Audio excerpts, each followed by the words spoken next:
Bien, pues buenos días y bienvenidos a todos. Mi nombre es Manuel Latorre y soy técnico del Instituto Municipal de Empleo y Formación Empresarial del Ayuntamiento de Jaén. El taller sobre venta en entornos complejos B2B será impartido por Jesús Lázaro Esteban, quien es ingeniero eléctrico por la Universidad Politécnica de Cataluña y además profesor en Dirección Estratégica y Entrepreneurship en programas MBA en varias escuelas de negocios y universidades. Jesús es también miembro de SECOT. Por otra parte, también acompaña Diego Hurtado, que es presidente de SECOT y que a continuación nos dirigirá unas palabras. Diego, cuando quieras. Bien, pues muchas gracias. Yo insisto, por favor, y reitero en la conveniencia de cerrar los micrófonos y, si es posible, también apagar la cámara, cerrar la cámara de momento, y así logramos una mejor audición. Bueno, pues, buena, Jessica, ¿qué dirección? Ya entró la solicitud, ya estoy cumplimentando. ¿Qué dirección le ponemos? ¿Calle Huesnar 1, el domicilio fiscal? Bueno, por favor. Buenos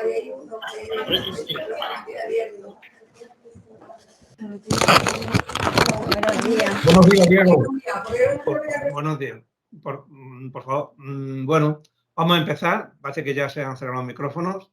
Si alguien quiere hablar, que levante la mano o interrumpa en el momento que haga falta. ¿De acuerdo? Mira, agradecer al IMEF que nos haya contado con SECOT una vez más. Para nosotros siempre es un placer trabajar y colaborar con el Ayuntamiento de Jaén.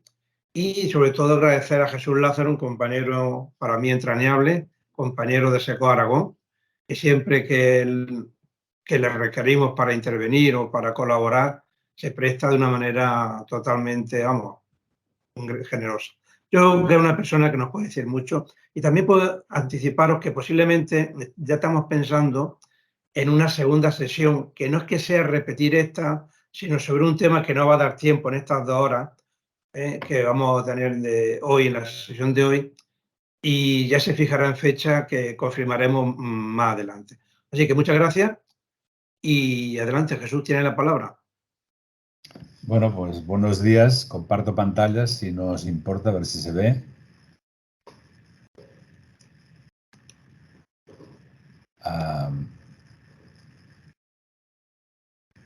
¿La veis? Todavía no, Jesús. Ya parece que va a empezar a verse. Ya, sí, se ve ya. ¿Se ve? Sí. Bueno, pues buenos días a todos. Encantado de colaborar y echar una mano, que es una de las misiones de SECOT. Vamos a tratar unas 2 horas aproximadamente. Esto normalmente lo desarrollo con redes comerciales en empresas, etcétera, etcétera, y normalmente son 2 mañanas porque trabajamos con clientes específicos, etcétera, etcétera. Lo que sí pido, es participación por parte vuestra, porque habrá algunas preguntas que me gustaría que pudierais contestar. La venta en entornos complejos no es nada más que recoger la metodología de los mejores vendedores o los mejores comerciales y plasmarla en una metodología concreta, ¿no? Es decir, que si alguno de vosotros está en la venta o ha estado en la venta y dice esto ya lo estaba haciendo yo, pues no es nada más que han recogido parte de ese conocimiento que tenías y de esa metodología que estabas trabajando de manera intuitiva y plasmarla en una metodología de tal manera que se pueda explicar y pueda llegar al abasto de todo el mundo. Bueno, pues empezamos. ¿Por qué se llama venta en entornos complejos B2B? Porque normalmente está dedicada a lo que es las relaciones entre empresas, ¿no? ¿Cuáles son los beneficios que nos puede aportar un seminario de este estilo?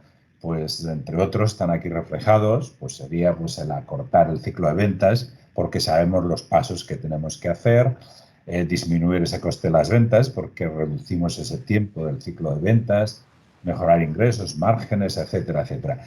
Hay un montón de beneficios que los veréis al final cuando acabemos la sesión. Entre otros también está la mejora en la planificación de las ventas, que será el último tema que tocaremos, ¿de acuerdo? Y evidentemente eso también afecta a la mejora en la planificación de los recursos, ¿vale? El objetivo de la venta en entornos complejos, pues es conseguir ventas con éxito, ¿no? Y para eso tenemos que saber con quién estamos trabajando, es decir, qué perfiles críticos hay en una compra, especialmente en una empresa, el por qué estamos trabajando, ¿vale? Cuándo debemos de estar trabajando y cómo debemos de estar trabajando. Y siempre hay que recordar que el activo más valioso que todavía tenemos es un cliente satisfecho, ¿vale? Entonces, hay dos máximas que yo utilizo, que es esta de Descartes, que decía pienso, luego existo, y en la empresa es vendo, luego existo. La venta es la gasolina de la empresa. Si no hay ventas, la empresa no funciona y, por tanto, es un factor estratégico que hay que tener en cuenta, que muchas empresas no lo tienen, que a veces tienen redes comerciales obsoletas o ineficientes o incompetentes, por decirlo de alguna manera, y así les va, ¿no? Entonces, la pregunta que os podéis hacer es, ¿qué es una venta compleja? Bueno, pues una venta compleja es aquella... Perdona, Jesús. Perdona, Jesús. ¿Es posible poner la presentación en pantalla completa para Está que en se pueda ver pantalla mejor? completa. La tengo en pantalla completa. ¿No se ve en pantalla completa con vosotros? Yo Pepe, tengo... ¿tú la ves? Jesús, Pantalla lo que se completa. está viendo en la pantalla en modo moderador. En modo moderador. Sí, Sí. esa es la que estamos viendo nosotros. ¿Y cómo puedo cambiarlo? Yo sí la veo en pantalla completa, Jesús. Jesús, tienes que cambiar la ventana con la alternativa. Cambiar la ventana. Alternativa tabuladora para llevarla a la ventana de presentación. Yo sí la veo completa. Ahora no vemos nada. ¿Ahora no veis nada? ¿Ahora? Ahora estamos viendo la pantalla de PowerPoint. Vale, y ahora... ¿La veis en modo completo? No, ahora estamos en vista moderador. Tienes que tener una, sigue dándole. A ver si otra vez utilizo y abandonar, abrir bandeja de uso compartido. A ver, ahora ¿cómo la veis? Estamos viendo la de PowerPoint. ¿Y ahora? Sí, ahora se ve bien. Ahora sí. Correcto, esa es. Ahora se ve perfecta, Jesús. Ahora correcto. Bueno, Venga, pues ponemos va, el micrófono, por favor. continuamos. Bueno, estaba intentando explicaros que es una venta en entorno complejo, es decir, es aquella en la que participa más de un perfil de compra en una venta, que es lo que ocurre habitualmente en las empresas. Hay un ejemplo que a veces utilizo, y perdonad por el ejemplo, es que si yo voy a comprar una corbata y voy yo solo, no es una venta compleja porque yo asumo todos los perfiles. Si voy a comprar una corbata y viene mi mujer, eso se convierte en una venta compleja, ¿de acuerdo?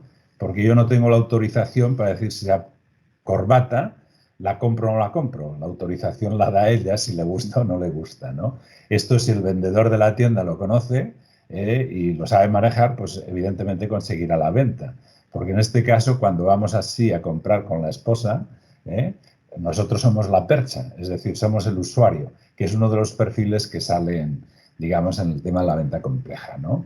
Entonces, en este caso, la venta compleja se caracteriza además porque el comprador tiene varias opciones, hay competencia y por tanto tenemos que competir. Nosotros como vendedores también las tenemos. Hay varios niveles y perfiles implicados de la organización dentro de lo que es esa venta en un proyecto concreto, que en un mismo cliente, para un proyecto, pues hay unos perfiles y para otro proyecto hay otros, ¿vale? Y eso lo tenemos que conocer, ¿no?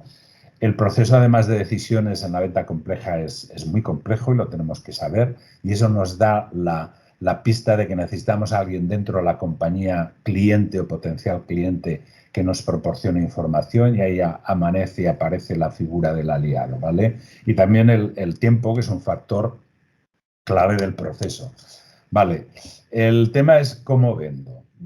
Yo aquí necesitaría un voluntario y le pido que intente venderme el reloj o el teléfono móvil, lo que quiera. ¿Alguien se anima? Juan José, yo te propongo a ti. Venga, Juan José. ¿A mí me propones? Venga, tú eres un vendedor. Sí. Bueno. ¿Qué me quieres vender, el teléfono o el reloj? Vamos a intentar vender el teléfono. Sí. ¿Vale? Vamos a hacer la presentación como si fuera del principio. Usted llega a la tienda y yo estoy de frente a usted y le pregunto, ¿qué es lo que necesita? ¿Qué tipo de teléfono necesita? ¿Para qué lo va a utilizar? El teléfono, pues para llamar, evidentemente. Solo para llamadas, va a utilizar también el tema de fotografía. No he entrado a la tienda, ¿eh? Tú vienes hacia mí a venderme el teléfono. No he entrado a la tienda. Ah, vale, yo veo usted.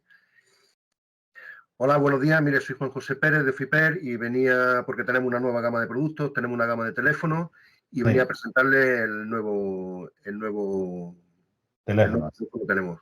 El teléfono tiene todas las características, tiene 64 gigas, lo puede utilizar, una cámara de 12 megapíxeles, aparte tiene una conexión increíble a internet porque tiene unos parámetros especiales para que conecte bien a internet y tiene más condiciones específicas para... Tu nombre me has dicho Juan José, ¿no? Juan José, sí.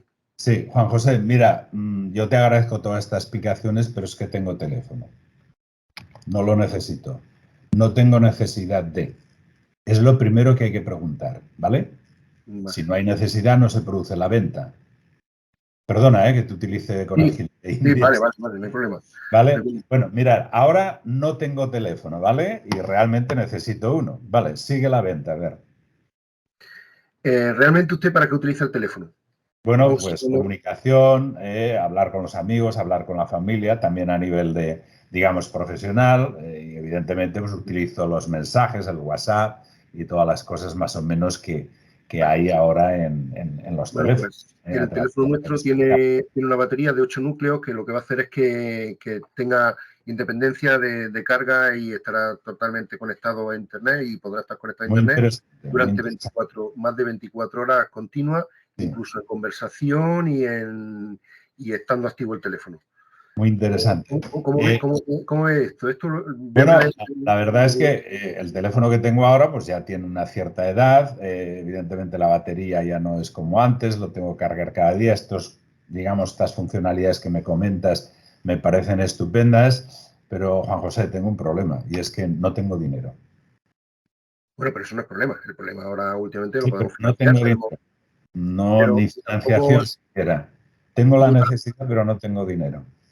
De todas maneras, bueno, tiene que ver la rentabilidad que le está usted sacando al teléfono, porque si usted su teléfono lo está utilizando para el trabajo y realmente una herramienta de trabajo, no podemos descartarlo. Como herramienta de trabajo necesitamos... Totalmente de acuerdo, pero el problema es ese, es que no tengo dinero, ¿vale?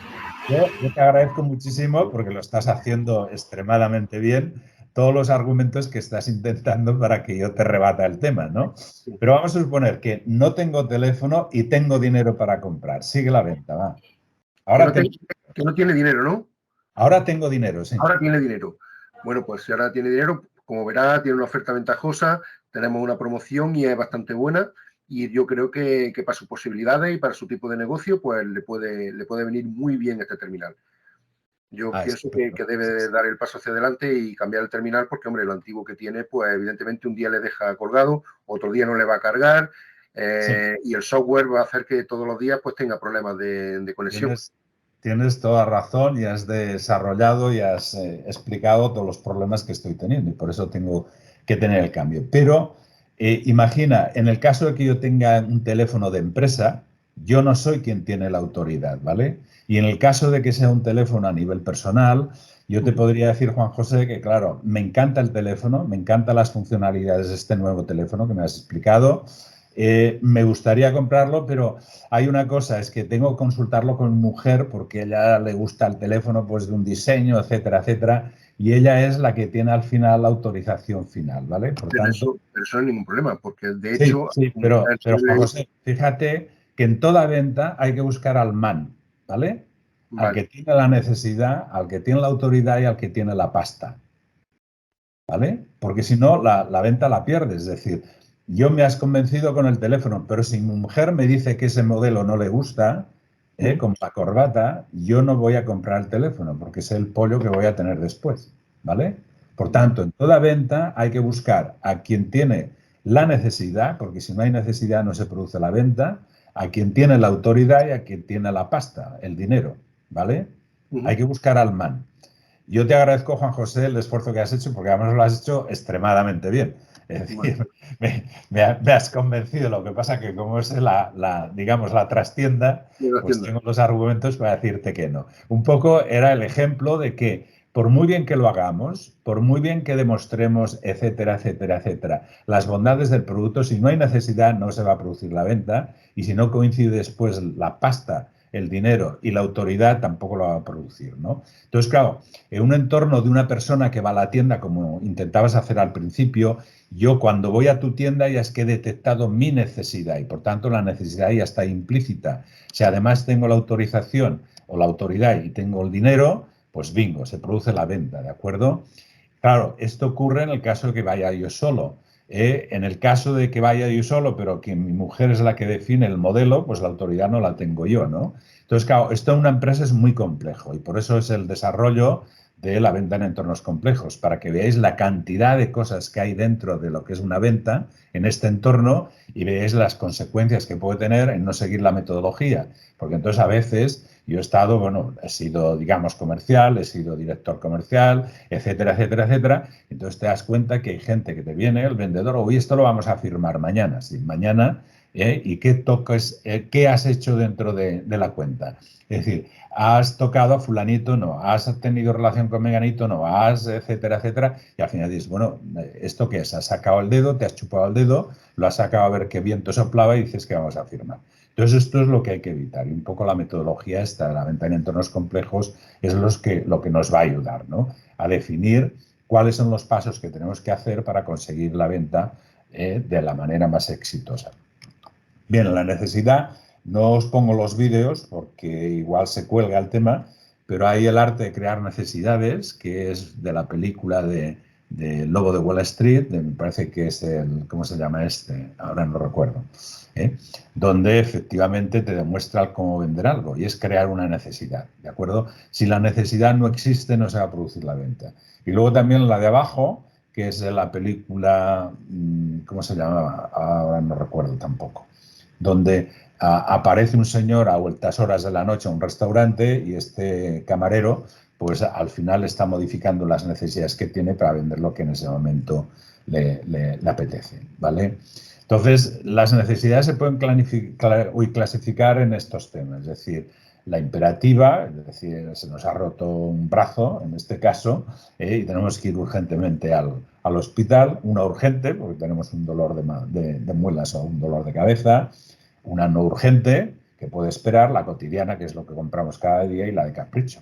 Entonces, bueno, hay compañías, especialmente las compañías de distribución, que tienen muy claras estas necesidades, o tienen muy claras estas necesidades y que, por tanto, saben exactamente qué es lo que deben de hacer para poder vender más, ¿no? Tanto si es una venta de capricho, que normalmente están en los últimos estantes antes de la caja, que ay, pues mira, me voy a comprar un chicle, me voy a comprar otro tipo de cosas, ¿no? Bueno, pues las necesidades están ahí. En la medida que la necesidad de la compañía a la cual queremos vender un proyecto es imperativa, evidentemente tendremos más posibilidades de vender que si es no urgente, ¿no? Bueno, pues vamos avanzando. Una de las cosas que tenemos que hacer es mantener la comunicación con nuestros clientes continuamente, es decir, independientemente que haya firmado el pedido, como no lo atendamos, y veremos ahora unas estadísticas, tenemos un serio problema, ¿vale? Y entonces, si lo atendemos, independientemente que hayamos firmado el proyecto o no, con el cliente, podemos obtener información de cuáles son sus necesidades actuales y futuras y nosotros podemos ir construyendo, digamos, el relato para poder, digamos, satisfacer esas necesidades actuales y futuras. La venta no es nada más que vencer una resistencia. Resistencia, en este caso, que puede tardar más o menos, ¿no? En función de si esa necesidad es imperativa y de la habilidad que nosotros tengamos para satisfacer esa necesidad, ¿no? Entonces, bueno, en el momento que se produce la venta, se ha roto la resistencia y se ha firmado el pedido. Yo aquí os pongo este tema para evitar, si aplicas la metodología de venta en entornos complejos, para evitar la repetición de errores, ¿no? Yo pongo este ejemplo, que es un chiste, que hay un señor que va a una peluquería y le dice al peluquero, dice, mira, se sienta en el sillón, le ponen el cacharrito este para evitar que te caiga el pelo en los hombros y le dice el peluquero, ¿y cómo lo quiere? Y dice, pues mire, la melena me la corta un trozo más arriba y otro trozo más abajo. La patilla me deja una más alta que la otra. Aquí detrás me hace un agujero y aquí a la izquierda pues me corta el pelo y me lo deja muy, muy, muy pelado comparado con el pelo de arriba. Y el peluquero le dice, oiga, eso es muy difícil. Él dice, pues mire, es como la última vez que me lo hizo, ¿no? Entonces, evitar repetir esos errores es aplicar esta metodología. Ahora lo veréis que además es tremendamente sencilla. Bien, ven, la profesión de vendedor es una de las profesiones más numerosas del mundo, pero también es la que tiene una de las peores reputaciones, después de los políticos, ¿ok? Entonces hay que evitar todo esto, ¿no? Entonces una de las cosas que tiene que hacer el vendedor es centrarse en los objetivos para conseguir la venta en el cliente en concreto, ¿de acuerdo? Bien, lo podemos hacer de dos maneras. Lo podemos hacer en plan de luchador individual, o lo podemos hacer en plan, digamos, de organización como un general romano, ¿no? Y aquí tenéis el ejemplo de Russell Crowe, que era general romano en su momento, que hacía de Máximo, me parece que se llamaba, que le llamaban el hispano, o también después como luchador individual en el circo, ¿no? Entonces lo podemos hacer de las dos maneras. Si aplicamos venta en entornos complejos, estamos actuando como un general romano, es decir, tenemos una estrategia, la seguimos, aplicamos a la metodología y trabajamos con ella. Y nos vamos a centrar sobre todo en las necesidades del cliente, en identificar esas necesidades, ¿vale? Una vez que identifiquemos esas necesidades, a partir de ahí, lo que podemos hacer es empezar a trabajar para proporcionar una solución a esas necesidades que tiene el cliente. Una de las cosas que hacen los comerciales a veces es intentar explicar con su folleto cuando ve a un cliente, pues bueno, el producto, los productos que llevan en ese momento, sin saber qué necesidades tiene el cliente. Es un error muy grave. Yo en las sesiones que hago con empresas, una de las cosas que recomiendo es eliminar los folletos, ¿vale? ¿Por qué? Porque si un comercial que no ha pasado por este proceso lo que hace es ir a un cliente a explicarle el folleto, no sabe qué necesidades tiene y por tanto lo que está haciendo es intentar encajar un producto en una necesidad que todavía no sabe si existe, ¿no? Y es un error grave, es una pérdida de tiempo. Yo tengo un ejemplo, una anécdota personal. Yo tenía un BMW viejo, la BMW me llamó para ver si cambiaba el coche, fui a un concesionario, insistieron mucho, llegué allí, me invitaron a café, como hace la BMW, etcétera, etcétera, y un vendedor inexperto intentó colarme, es decir, un SUV. Y yo al final tuve que decir, oiga, que no quiero un SUV, es decir, yo no voy a comprar jamás este coche. No me explique los caballos que tiene, si además tiene wifi, si además tiene lo que sea, es que no lo voy a comprar. No fue capaz de preguntarme qué necesidad tenía de coche, si quería un coche familiar, si quería un coche deportivo, etcétera, etcétera, etcétera. Y son errores que no podemos cometer porque lo que hacemos es perder el tiempo y hacer perder el tiempo a los clientes. Y evidentemente la detección de necesidades es básica. Esto lo tiene que hacer el departamento de marketing, que yo siempre recomiendo que marketing y ventas sean el mismo departamento. Es decir, al fin y al cabo, marketing lo que hace es detectar necesidades de cliente para ir a la empresa, desarrollar productos o servicios que satisfagan esas necesidades y lo que hace venta es proporcionar, digamos, básicamente ir a recoger los pedidos. Bien, aquí tenéis un ejemplo claro de la discordancia que hay a veces en una empresa de lo que pidió marketing, lo que hizo el pedido de las ventas, lo que diseñó ingeniería, lo que fabricó producción, etcétera, etcétera, y al final lo que el cliente quería era aquello. En la medida que seamos capaces... Ahí va, ya tenemos otro micrófono abierto. Es el mismo de antes, me parece. En la medida que sepamos qué es lo que quiere el cliente, tendremos gran ventaja sobre la competencia si la competencia todavía no ha detectado esas necesidades, ¿no? Entonces, lo que se trata es de trabajar a nivel estratégico, ¿vale? Y para eso tenemos que estar en el lugar adecuado, con las personas adecuadas y en el momento adecuado. Y el resto es maniobra, es decir, lo que es las reuniones con el cliente, las demostraciones de producto o servicio, la negociación, etcétera, etcétera, forma parte de la táctica. La estrategia está en estar en el lugar adecuado, con las personas adecuadas y en el momento adecuado. Y esto lo vamos a ver ahora, no os preocupéis. Vale. Ahora hay una pregunta también que me gustaría que contestarais, que es ¿quién es el cliente de todo esto que tenemos aquí? ¿Alguien que compra el producto? ¿Alguien que influye en la compra del producto? ¿Alguien que paga la compra del producto? ¿O todos ellos? ¿Qué opináis? Yo pienso que todo. Sí.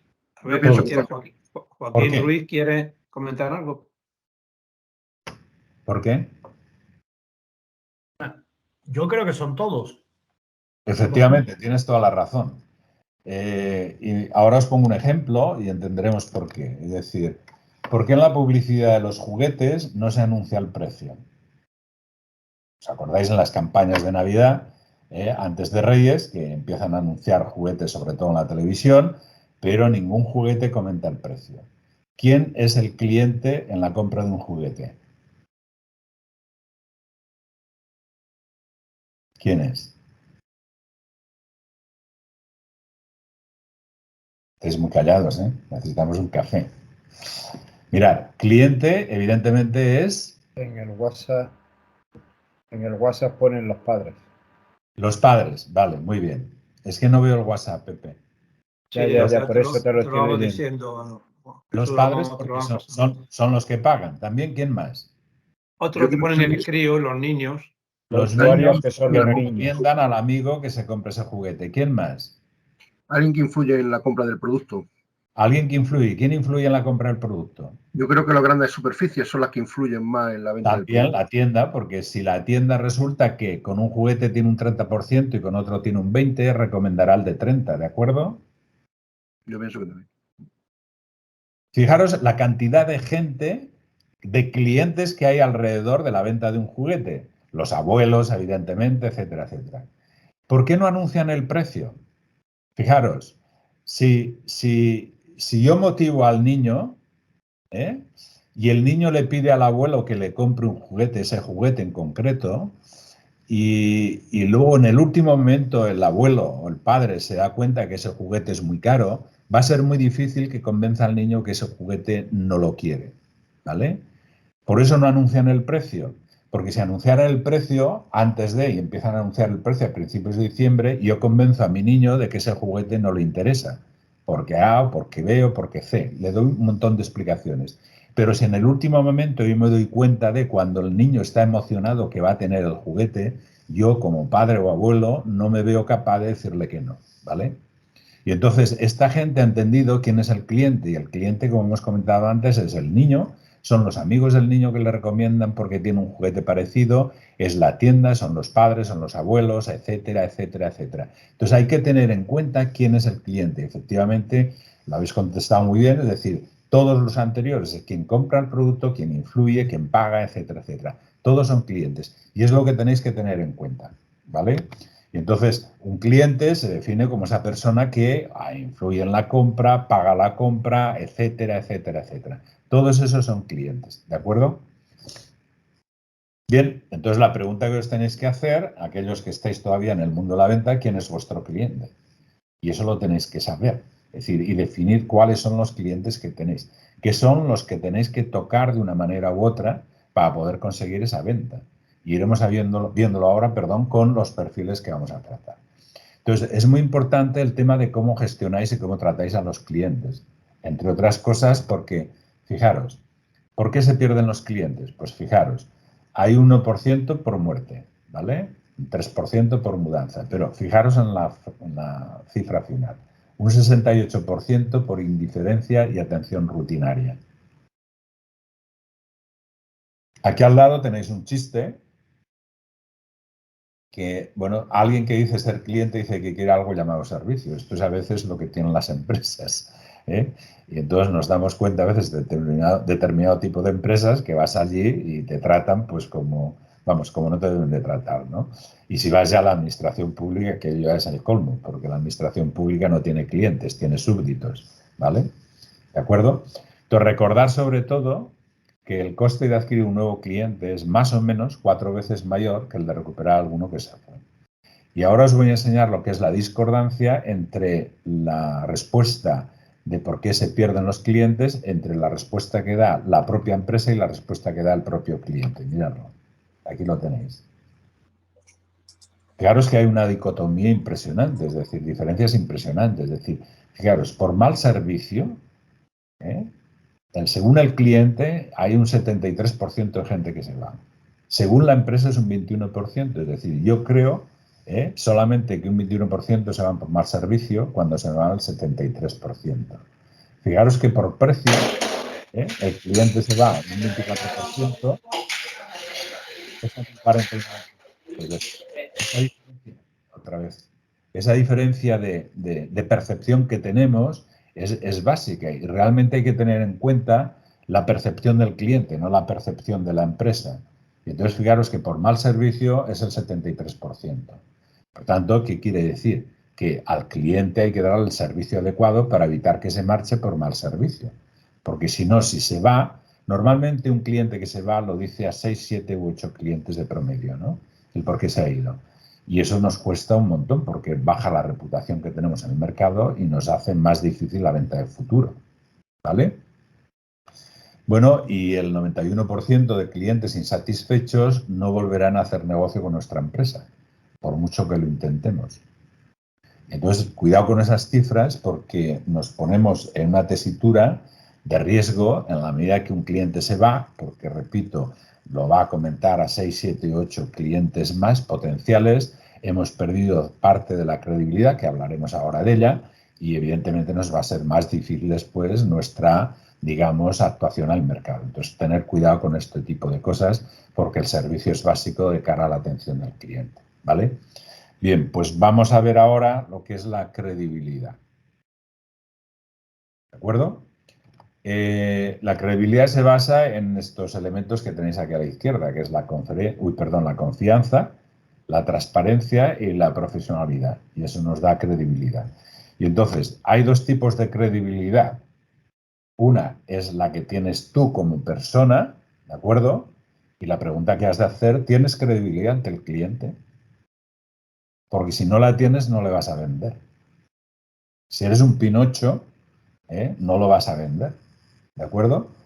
Y la pregunta siguiente que tienes que hacerte es si el cliente confía en ti. Si la respuesta es no, evidentemente tú no vas a vender. Yo he tenido experiencias como director comercial donde en un determinado momento me llama un cliente importante y me dice, oye, cámbiame al comercial, a la orden. ¿Por qué? Porque el comercial ha perdido la credibilidad.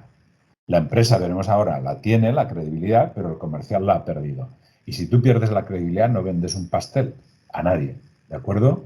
Entonces, el tema está que a veces queremos engañar a las personas, y ahí está la relación de yo gano, tú pierdes, etcétera, etcétera, pero aquí hay una frase demoledora, que es esta, que si lograste engañar a una persona, no significa que sea tonta, significa que confía más en ti de lo que tú te mereces, ¿no? En esa confianza que tú te mereces. Entonces, por una parte está la credibilidad personal. Yo tengo credibilidad en el cliente, con las personas del cliente, con todas las personas y todos los perfiles que vamos a ver ahora. Y si el cliente confía en mí, todas las personas y todos los perfiles de ese cliente. Si la respuesta es no, repito, va a ser muy difícil que se produzca la venta. Bien, y luego está la credibilidad de la empresa. ¿Tu empresa tiene credibilidad en el mercado? ¿Y qué opinan los clientes de tu empresa? Y aquí os he puesto dos ejemplos, a la izquierda y a la derecha, de empresas que tienen credibilidad, ¿de acuerdo? Y gente que no tiene credibilidad. Es decir, a mí si me llama un comercial de IBM, y yo soy el director de sistemas de información de una empresa, yo le abro la puerta, ¿vale? Y si me llama alguien de Mercedes-Benz, pues yo le abro la puerta, independientemente que tenga necesidad, pero no tenga el dinero para comprar Mercedes, ¿no? Como os comentaba antes. Airbus y Boeing tienen credibilidad en el mercado. Una empresa china que está fabricando ahora aviones, pues tiene menos credibilidad porque no tiene el histórico que tienen estas dos compañías, ¿no? Y luego a la derecha tenéis, digamos, organismos donde han perdido toda la credibilidad. El CIS, con el famoso Tezanos, la ha perdido total y absolutamente. Por tanto, cualquier cosa que venga del CIS en este momento, pues es, digamos, fácilmente criticable y objetivamente obviable, por decirlo de alguna manera, ¿no? O el Instituto de Fraude Electoral, que es lo que va a ocurrir en las próximas elecciones, imagino, ¿vale? Por tanto, se han de conjugar esas dos cosas, que es la credibilidad mía y la credibilidad de la empresa, ¿de acuerdo? Si no se producen las dos, va a ser muy difícil que yo venda. Sobre todo, si no hay credibilidad de la empresa, en la venta no se va a producir. Puede ser que haya credibilidad de la empresa, pero no haya credibilidad de la persona, del comercial. Y entonces lo que te pidan es sustituir al comercial, ¿de acuerdo? Pero si no hay credibilidad en la empresa, es decir, en el producto o servicio que se vende, la venta no se va a producir en absoluto. Entonces, si coinciden los dos, es decir, yo tengo credibilidad y la empresa tiene credibilidad, bingo. Para aquellas personas que estáis en el mundo de la venta, es decir, vais a demostrar vuestra credibilidad en el mercado cuando en un determinado momento desde una empresa habéis hecho un cliente y habéis trabajado con él, y cuando te vas a la competencia, llamas a la puerta del cliente y el cliente te abre la puerta. Esto significa que tú como persona y profesional tienes credibilidad, aunque estés en otra empresa. Y ahora vas a demostrar la credibilidad de la otra empresa para poder realizar la venta. ¿De acuerdo? Bien, pues el tema está ahora en preguntaros a nivel personal si tenéis credibilidad y si la empresa en la que estáis trabajando tiene credibilidad en el mercado. Y la respuesta debería ser sí en ambos casos. Bien, aquí os pongo un ejemplo de lo que vamos a trabajar ahora, que es, vamos a intentar vender un tag que aproximadamente me parece que el precio está entre 400 y 500.000 euros, de la empresa General Electric. General Electric tiene credibilidad, ¿de acuerdo? Entonces el tema está si nosotros como comerciales tendríamos credibilidad en el mercado. Bien, yo la pregunta que os hago, y ya sería un ejemplo de iniciar el trabajo por parte vuestra, es si en la empresa que estáis, la empresa tiene credibilidad en el mercado, y si vosotros a nivel personal también tenéis credibilidad en el mercado, ¿vale? Si un comercial pierde la credibilidad, pierde su activo personal y su activo profesional. Eso vamos, que te saca fuera del mercado. Eso es algo que no se puede tolerar. Es decir, yo por hacer un pedido y que la compañía me ponga una medalla, engaña a un cliente, yo he perdido la credibilidad con ese cliente y eso se expande en el mercado y eso es muy peligroso. Yo no os lo recomiendo en absoluto, ¿eh? En absoluto. Y entonces hay un tema que la credibilidad es esto. Si la pierdo y no tengo, se va el edificio abajo. Así que tener mucho cuidado con ello. No perderla bajo ningún concepto. Es decir, no engañar a un cliente bajo ningún concepto, incluso aunque eso sea que tenemos un pedido más y que la comisión es muy sustanciosa. Hay que evitar ese tipo de cosas. Porque, repito, si perdemos la credibilidad, perdemos el activo que tenemos como profesional en el mercado. Y eso es lo que hay que evitar, ¿no? Entonces, hay varios documentos que los tenéis, supongo que en algún momento, en algún sitio. Diego os los comentará y esos documentos, uno de ellos es este, es decir, es analizar la credibilidad, ¿de acuerdo?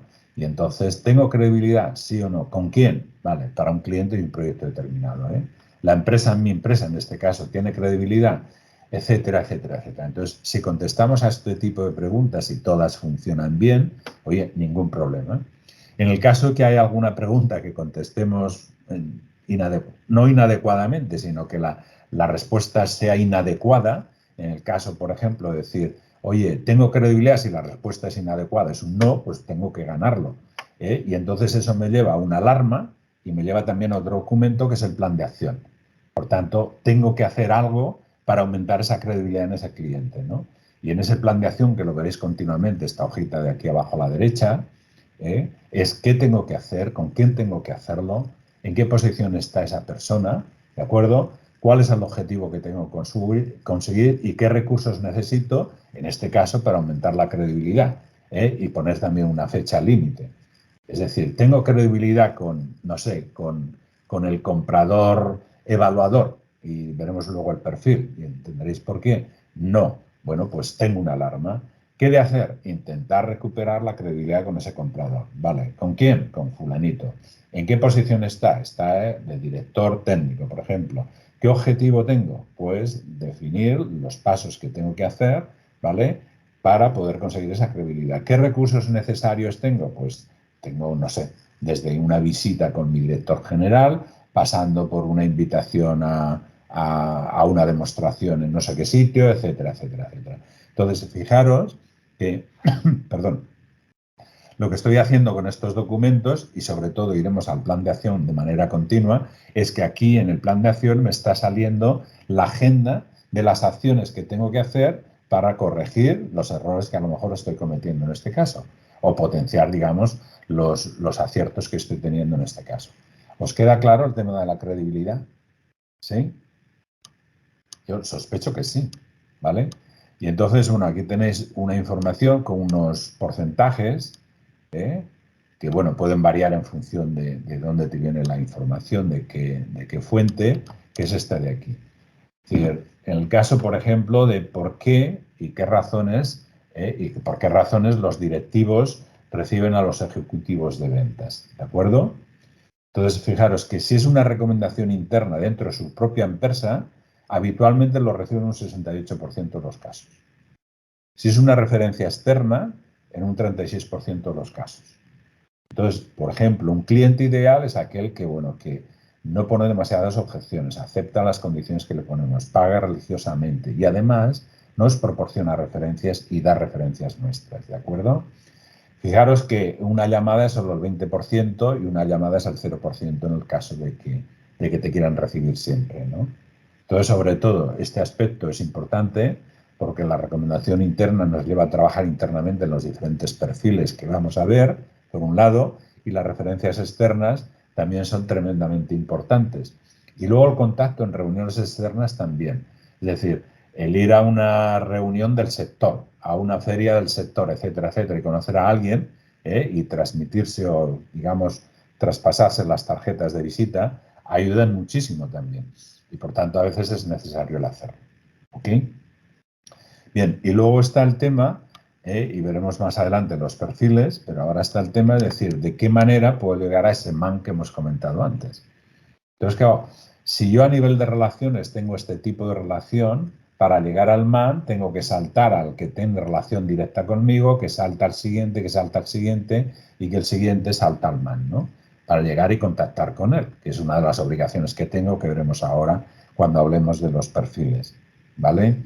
Entonces, fijaros que yo lo que tengo que hacer es acortar el camino. Y acortar el camino significa que necesito información de dentro de la compañía para saber exactamente qué relaciones hay dentro de la compañía y a partir de ahí definir con qué personas me tengo que ver para llegar al man, que es el que tiene el dinero, el que tiene la necesidad y el que me va a autorizar si la compra se realiza o no. ¿De acuerdo? Bien, como veis, el tema empieza a complicarse, pero en la medida que establezcamos y pongamos en marcha esta metodología y trabajemos con los documentos que están a vuestra disposición, el tema os va a ser tremendamente difícil. Además, esta metodología encaja mucho con la mayoría de CRMs que hay en el mercado, ¿vale? Y por tanto, os puede ser de una tremenda ayuda. Bien, pasemos capítulo. Vamos a hablar ahora de la oportunidad. Jesús, perdona. Dime. En el chat hay un mensaje de María Jesús diciendo, pero no siempre se accede a la información para cortar el camino. Siempre se accede. Y pregunta, ¿cómo hacer más ágiles esas averiguaciones? Vale, mirar, bueno, pues es adelantar cosas, porque esto lo íbamos a ver en los perfiles. Yo, ante esta complejidad, que evidentemente yo conozco desde fuera, más o menos, es decir, porque una cosa es el organigrama de una compañía, que además las compañías que están en bolsa tienen la obligación de publicarlo, y otra cosa es ya las relaciones internas que hay dentro, que estas no las conozco. Y por tanto empieza a aparecer la figura de un aliado dentro de la compañía, que va a ser mi aliado y que me va a dar todo ese tipo de información. Y si no tengo esa figura de aliado dentro de la compañía, que veremos ahora, empiezo a tener un problema, porque ando un poco ciego, sin saber exactamente cuáles son las relaciones y cuáles son, digamos, las personas a las cuales tengo que contactar para poder avanzar en el proceso. Y entonces la pregunta está muy bien hecha, me refleja la necesidad de tener a alguien dentro de la compañía cliente, o bien fuera también, pero que conozca esa compañía y que me dé la información que yo necesito. Lo veremos ahora, no os preocupéis, ¿eh? ¿Vale? Entonces, vamos a ver el análisis de oportunidad, que esto nos va a dar ya una especie de, digamos, de filtro para ver con qué acciones continuamos y cuáles acciones dejamos fuera, ¿no? Bien, el objetivo del análisis de oportunidad es proporcionar una metodología estructurada que nos permita analizar las oportunidades de venta, con 4 preguntas que veremos ahora, ¿vale? ¿Qué beneficios? Pues tenéis todos estos beneficios. Es cualificar la oportunidad, conocer el punto de vista del cliente, etcétera, etcétera, etcétera. Y el resultado es que nos va a dar un conocimiento global de la oportunidad de venta que tenemos. Y esto lo vamos a hacer sencillamente con 4 preguntas, ¿vale? ¿Qué preguntas creéis que se deben de hacer? Venga, ¿alguien se anima? Antonio Cazorla, ¿te atreves? ¿Alguien se anima? Entiendo que os resulte novedoso, pero mira, la pregunta que tenemos que hacer es esta. ¿Hay una oportunidad? Si no la hay, olvídalo. Si no hay esa necesidad que comentaba antes, olvídalo. No vas a vender. La necesidad genera una oportunidad, ¿vale? La siguiente pregunta que tenemos que hacer. Bien, vamos a suponer que hay una oportunidad que sí. ¿Cuál es la siguiente pregunta que tenemos que hacer?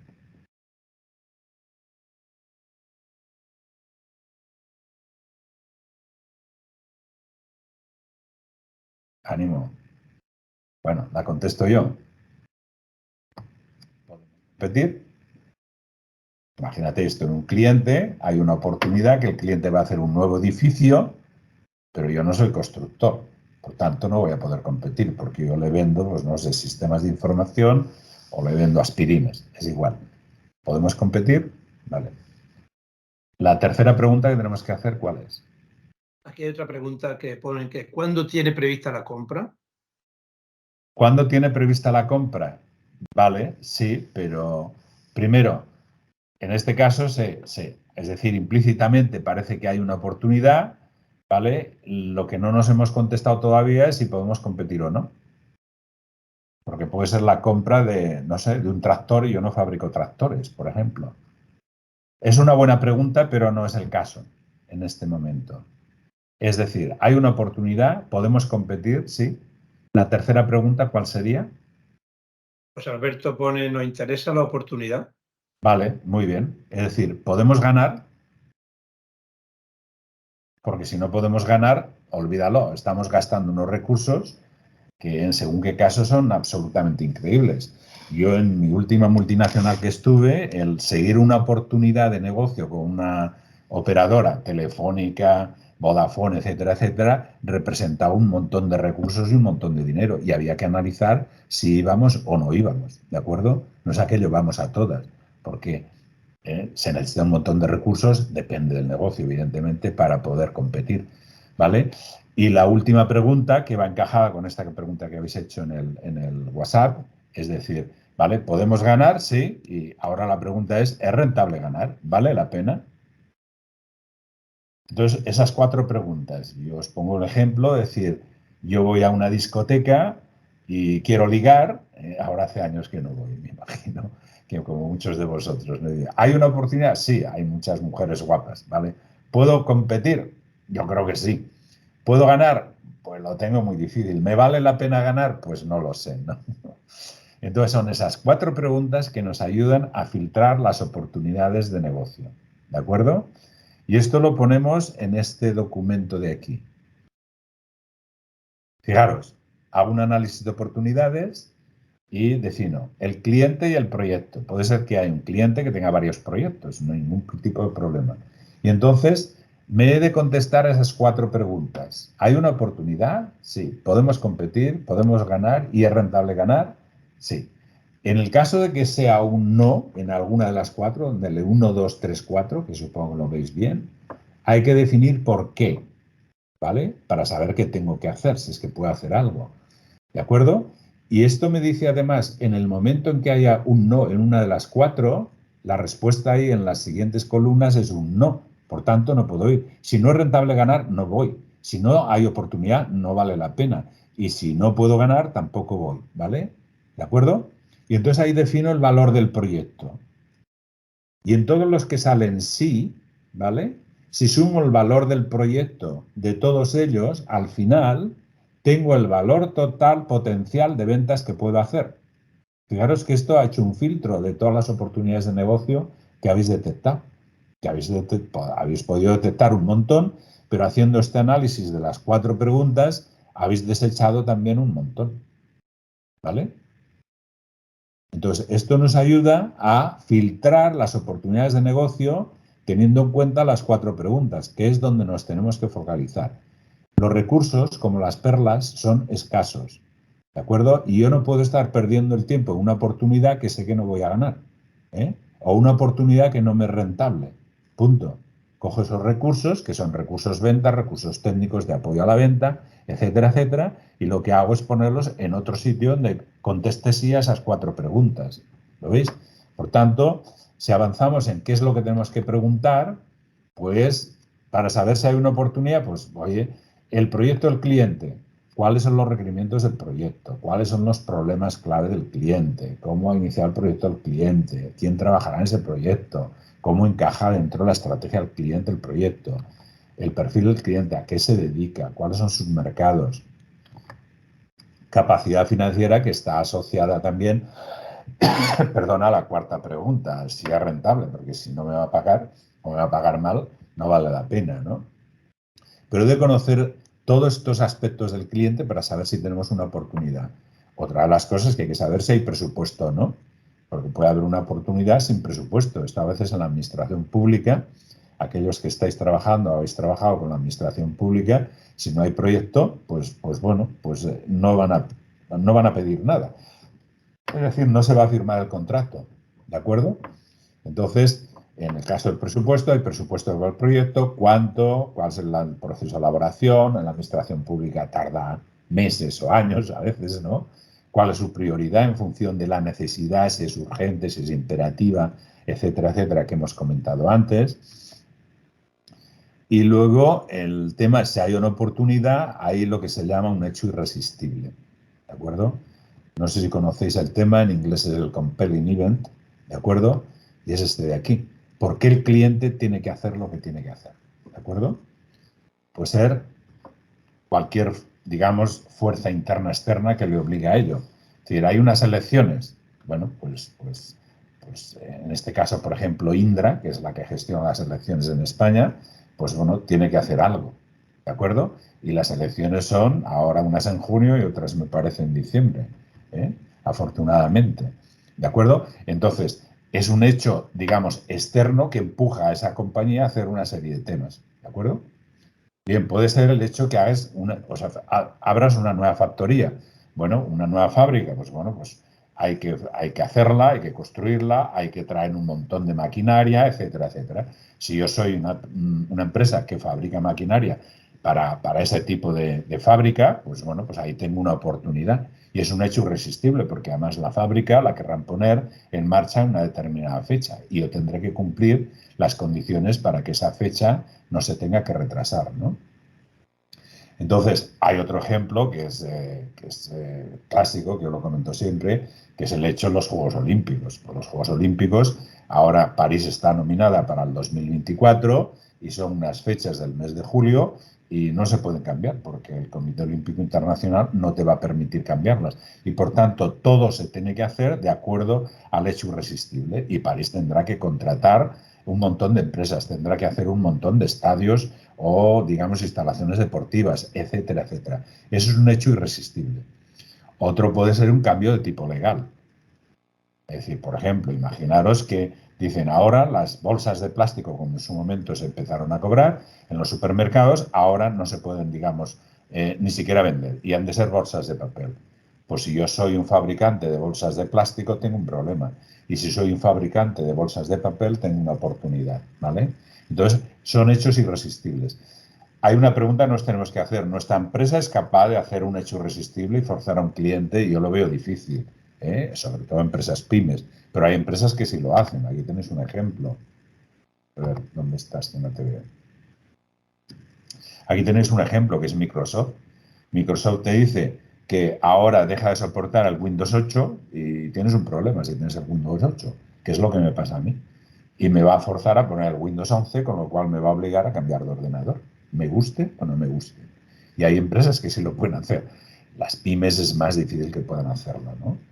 Entonces, el hecho irresistible es por qué el cliente tiene que hacerlo, qué le fuerza a hacer ese hecho irresistible, cuál es la fecha límite. En el caso de los Juegos Olímpicos está claro, mes de julio, 15 días, punto. ¿Cuáles son las consecuencias del proyecto si se retrasa el proyecto? Los Juegos Olímpicos, impensable retrasarlos. No, si hay una pandemia, como ocurre con el COVID, es otro tema, ¿no? Porque es un tema a nivel mundial, ¿no? ¿Cuál es el beneficio para el cliente si el proyecto se realiza a tiempo? Pues el éxito, como fueron los Juegos de Barcelona, por ejemplo, en este caso. ¿Cuál es el impacto? Etcétera. Entonces, la cuestión es si somos capaces de hacer un hecho irresistible o provocar un hecho irresistible para un cliente. Yo lo veo difícil, porque si nosotros forzamos a que una una máquina en un determinado momento pasemos de la versión 2 a la versión 3 y queramos forzar al cliente, como haya competencia, el cliente dirá, pues oye, me voy a la competencia y punto, ¿no? Solamente, repito, empresas tipo Microsoft que tienen la capacidad por el tamaño que tienen y la expansión que tienen a nivel mundial de hacer ese tipo de cosas, ¿vale? Entonces, queda claro lo que es un hecho irresistible.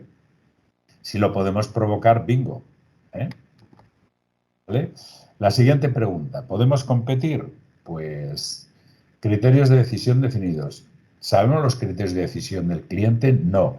Y empieza a surgir otra vez la figura esta del aliado que comentabais antes por la pregunta que habéis realizado. ¿De acuerdo? ¿De acuerdo? En fin, hay un montón de preguntas que nos tenemos que hacer. La relación con el cliente, ¿cómo es la relación con el cliente? ¿En qué niveles está? Todo esto lo vamos a ver ahora, no os preocupéis, ¿eh? El encaje de nuestra propuesta de solución con la necesidad del cliente. ¿Cómo resuelve nuestra propuesta el problema que tiene el cliente? En fin, si esa propuesta encaja en el problema que tiene el cliente es que podemos competir. Si no, no. Si no, no. ¿Vale? Los recursos necesarios que tenemos que tener para poder hacer el proceso y continuar el proceso. ¿De acuerdo? Vale. La pregunta, ¿podemos ganar? Bueno, vale, es la tercera pregunta.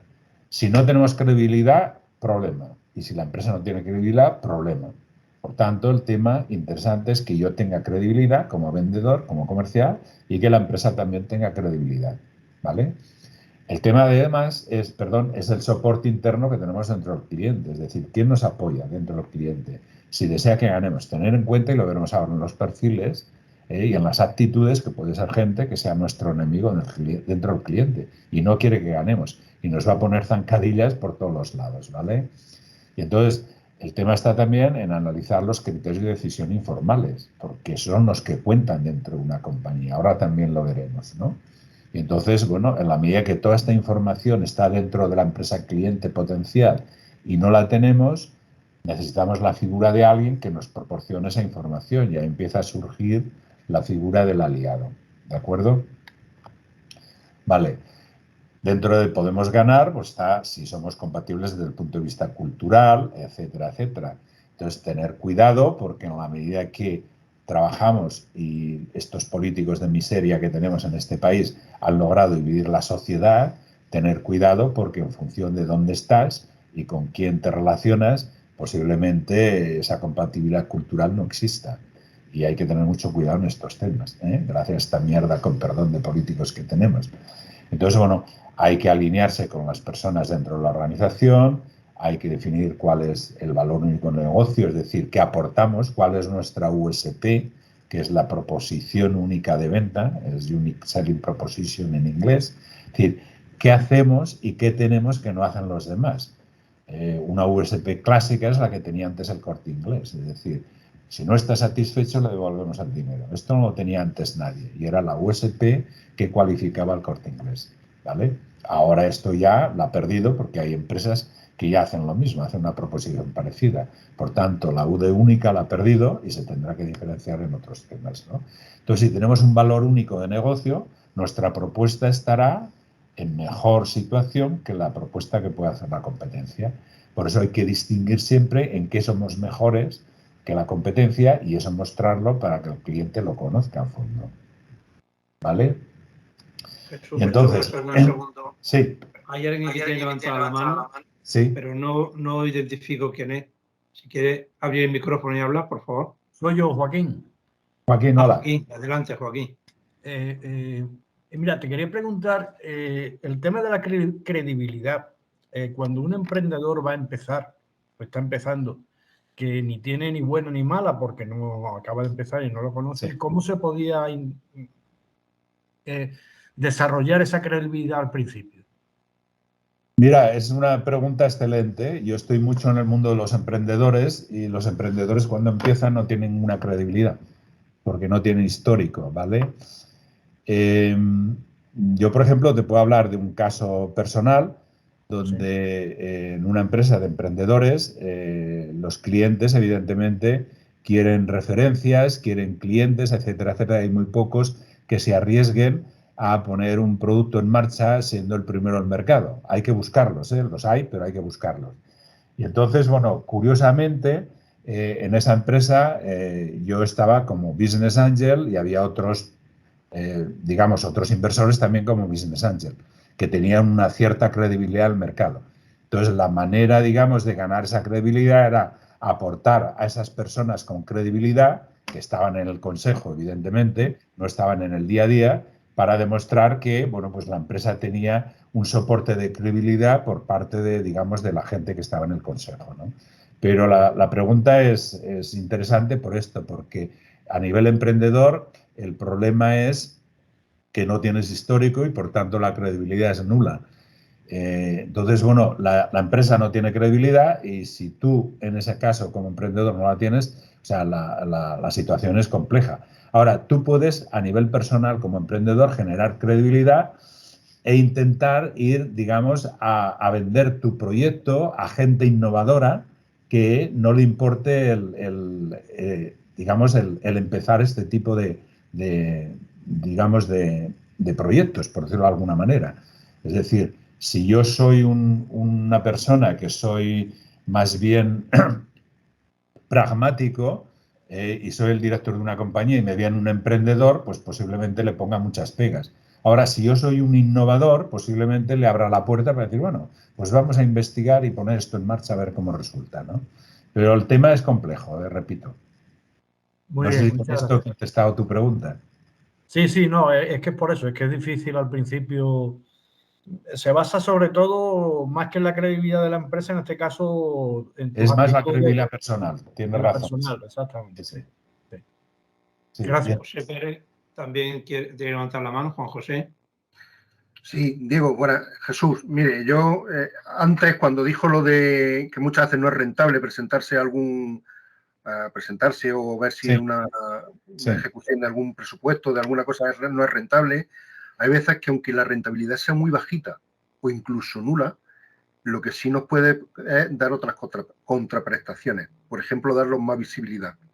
Lo digo porque en mi caso, por ejemplo, hay veces que trabajo mucho con la administración pública y lo que hago es que en mi partner de clientes luego, pues a lo mejor cuando llego al cliente final, pues sí es verdad que mi tarjeta de presentación es que, bueno, pues trabajo con la Seguridad Social, trabajo con el Ministerio del Interior, que los pedidos a lo mejor tienen muy poca rentabilidad, pero sí es verdad que hace que luego la contraprestación esa haga que la gente diga, bueno, pues si trabajan esta gente con él, va a tener, este hombre tendrá una certificación, no que te la den una certificación, pero sí te da como un caché. Sí. Eso es lo que yo lo he puesto Bien, de hecho en el WhatsApp. Sí, bueno, la apreciación me parece excelente, lo veremos ahora en las siguientes transparencias, ¿vale? Y me parece excelente, es decir, que puede ser que no te dé rentabilidad, digamos, desde el punto de vista económico, pero te dé rentabilidad desde el punto de vista de credibilidad para otros clientes que te van a dar rentabilidad económica. Lo veremos ahora, no te preocupes. Mirad, para el tema de podemos ganar es que una cosa es la estructura formal del cliente, que es esta, que repito, las empresas que están cotizadas tienen la obligación de ponerlo, ¿vale? Y de publicitarlo en el report anual, pero luego está lo que sería la estructura informal del cliente, que esa es la que no sabemos, ¿no? Y que por tanto para ello debemos de tener ese aliado que comentábamos antes. Y respecto al tema del alineamiento vamos a saber quién es la persona más influyente del cliente, por qué quiere que ganemos nosotros, etcétera, etcétera, etcétera. Entonces, claro, la cuestión ahora os lanzo dos preguntas, ¿qué hacemos si la persona más influyente en el proyecto, el que decide, ve tu empresa como una empresa pequeña? Que es un poco la contestación a la pregunta que ha hecho Juan José. Una empresa pequeña es un emprendedor que empieza y, bueno, ¿y qué hago? Si la persona más influyente del proyecto ve que la empresa es pequeña, ¿qué hago? Pues tenemos un problema, ¿vale? ¿Qué se os ocurre a vosotros hacer? ¿Qué se os ocurriría?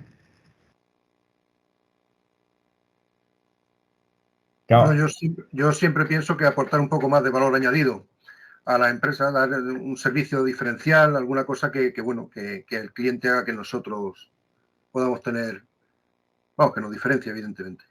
Sí, esa sería una. Otra es la que ha comentado antes Juan José, es decir, yo estoy en la administración pública que, bueno, pues a través de mi habilidad y el producto que tengo me lo han logrado comprar, aunque el margen que haya tenido sea mínimo, pero me da una referencia que me permite, digamos, justificar delante de esta persona que, a pesar de que sea pequeño, hay grandes clientes que me están comprando, ¿no? Ahí la casuística es enorme, ¿no?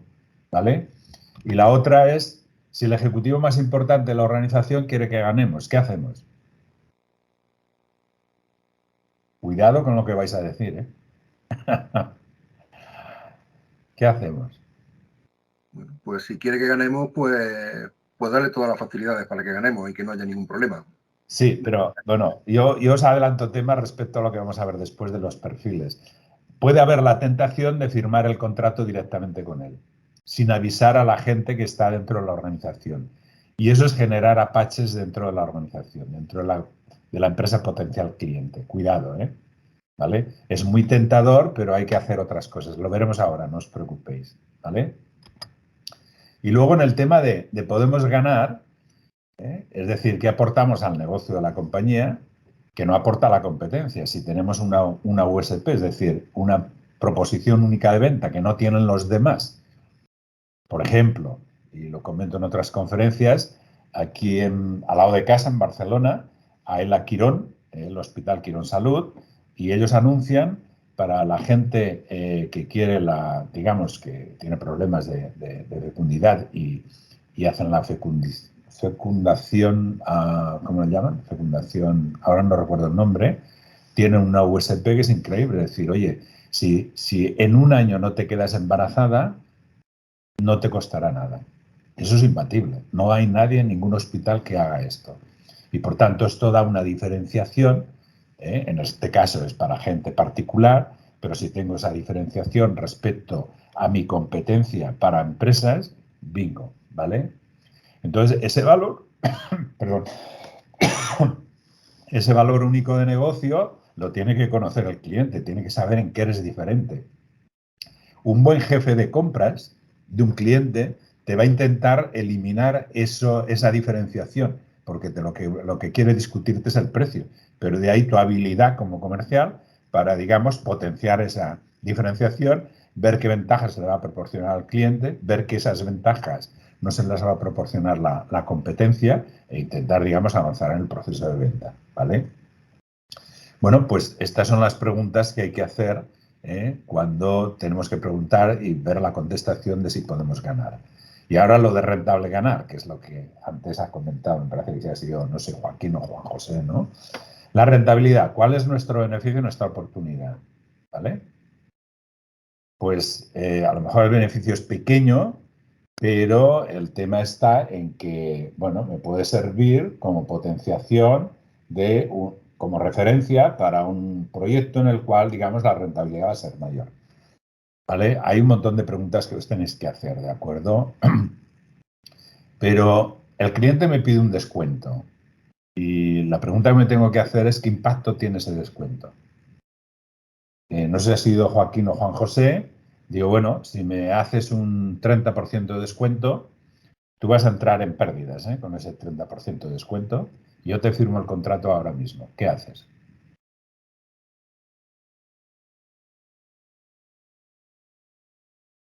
¿Me lo das el descuento o no?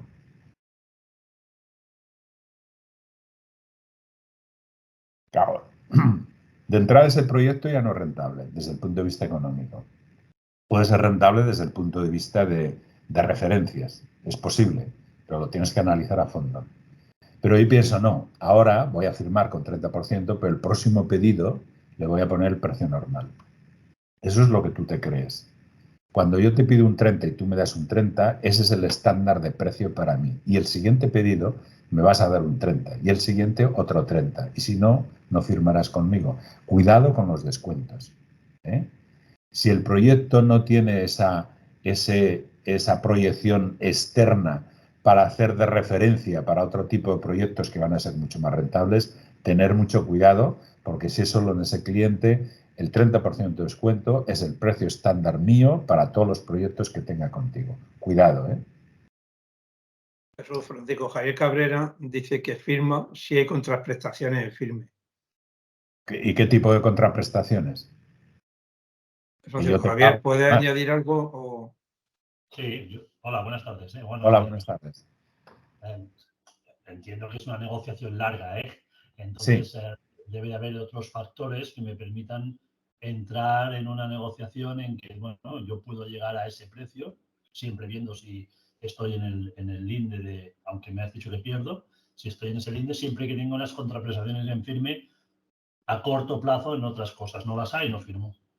Vale, porque esas contraprestaciones, si tú dices, bueno, pues yo te pido que seas mi cliente exclusivo, o sea, yo tu proveedor exclusivo a largo plazo, pues podrías tenerlo en cuenta. Pero si no, es muy complicado, ¿eh? Porque No. Estoy de acuerdo contigo. Todo descuento tiene que tener una justificación, si no es precio firme, para siempre. Y las has pifiado. Vale, tener cuidado porque si yo te pido el 30 y me lo das, y me puedes pedir A o B o C, pero para mí ese 30 es el precio de referencia. Tener cuidado. Entonces, claro, si me dices, oye, pues yo voy a ser tu proveedor exclusivo en este tema, pues te lo puedes pensar. Y yo te puedo decir a lo mejor sí, no importa. Pero cuidado porque si el margen es pequeño, pues vas a tener siempre un margen pequeño. Tener mucho cuidado en este tema.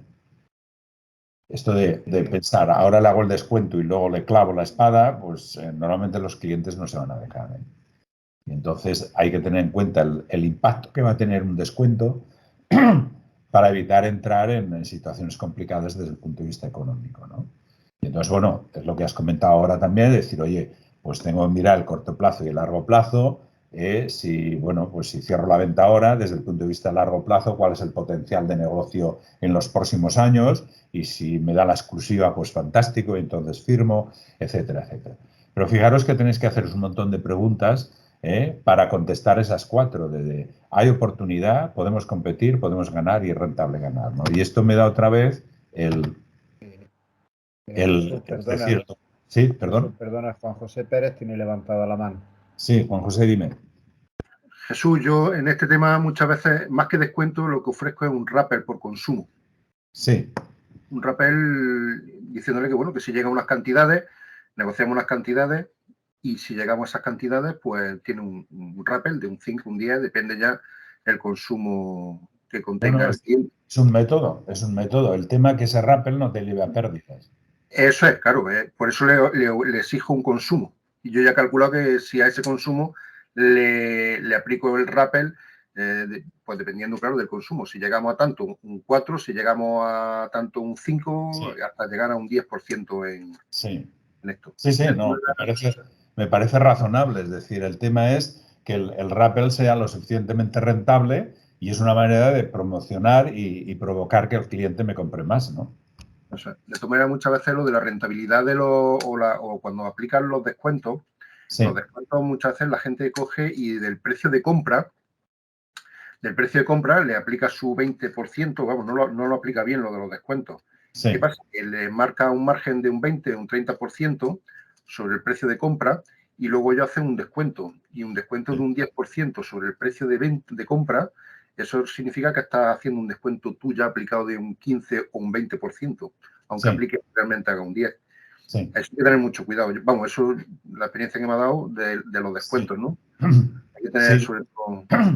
Lo del rappel es muy clásico y no es criticable, ni muchísimo menos, ¿no? El único tema es decir, cuidado con los descuentos, porque puedes llegar a un determinado momento que vendes mucho, pero el margen es poco, ¿no? Y te obliga a un volumen importante, ¿no?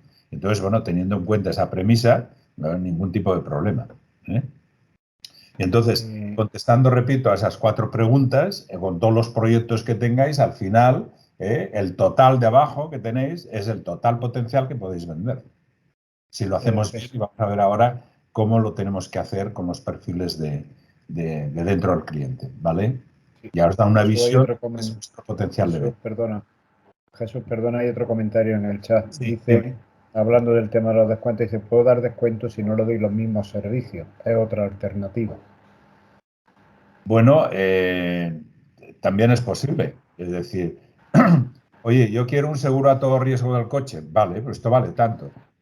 Pero bueno, quiero que me hagas un descuento de un 10. Bueno, pues entonces yo te pongo pues te quito parte del servicio. Si no te voy a cambiar las ruedas o o te voy a poner, ¿cómo se llama esto? Una fianza, etcétera, etcétera, etcétera. Entonces eso se puede mezclar y y hay montones de oportunidades, una casuística importante, ¿no? Pero bueno, es esto, es decir, mi precio es este del servicio o del producto y si tú me pides un descuento, pues el producto no tiene esto y el servicio no tiene esto. Es razonable, ¿eh?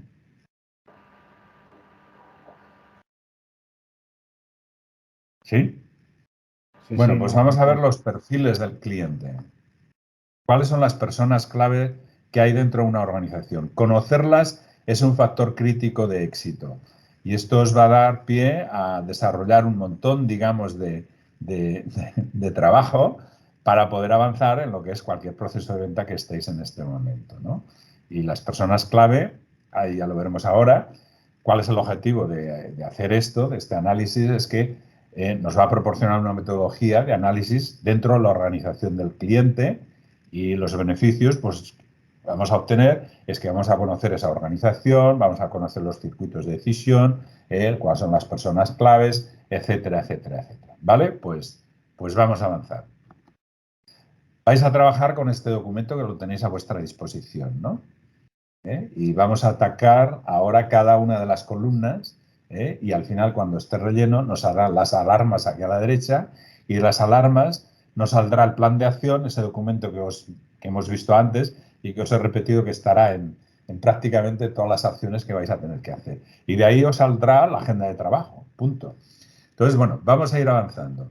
Mirad, la estructura formal del cliente, que es la que hemos visto, el organigrama, es una estructura de iure, es la que consta ahí, es visible, es la necesaria porque a veces lo exige la ley, consta de títulos y es una imagen. Pero la estructura informal es una estructura de facto, ¿vale? Es invisible, no se ajusta a lo que está en el organigrama, se ajusta a la realidad que es totalmente diferente y que no conocemos, habla de poder, no habla de títulos y es política. Y la política, nos guste o no nos guste, está en todos los sitios, incluso en el patio del colegio, ¿vale?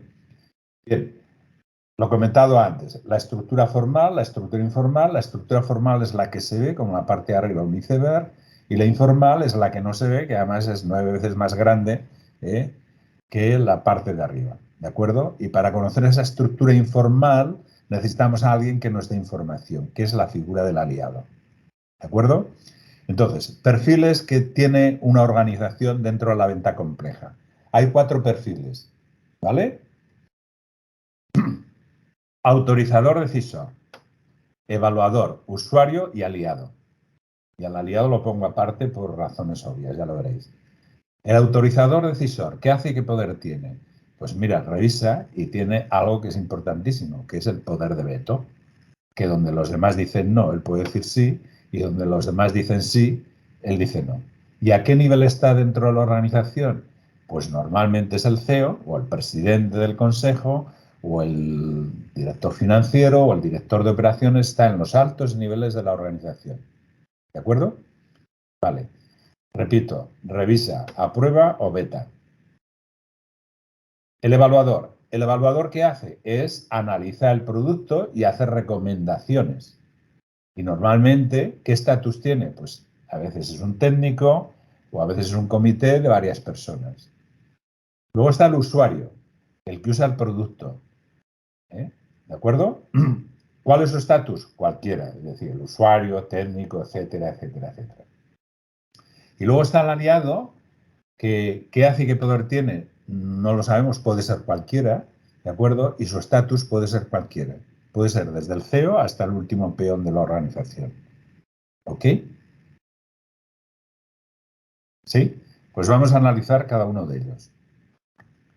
Bien, el comprador autorizador o decisor da la aprobación final de la compra y puede ser en ese estatus, es decir, para unos proyectos igual es el director de operaciones, para otros el director de marketing y para otros el director general o el presidente del consejo de administración.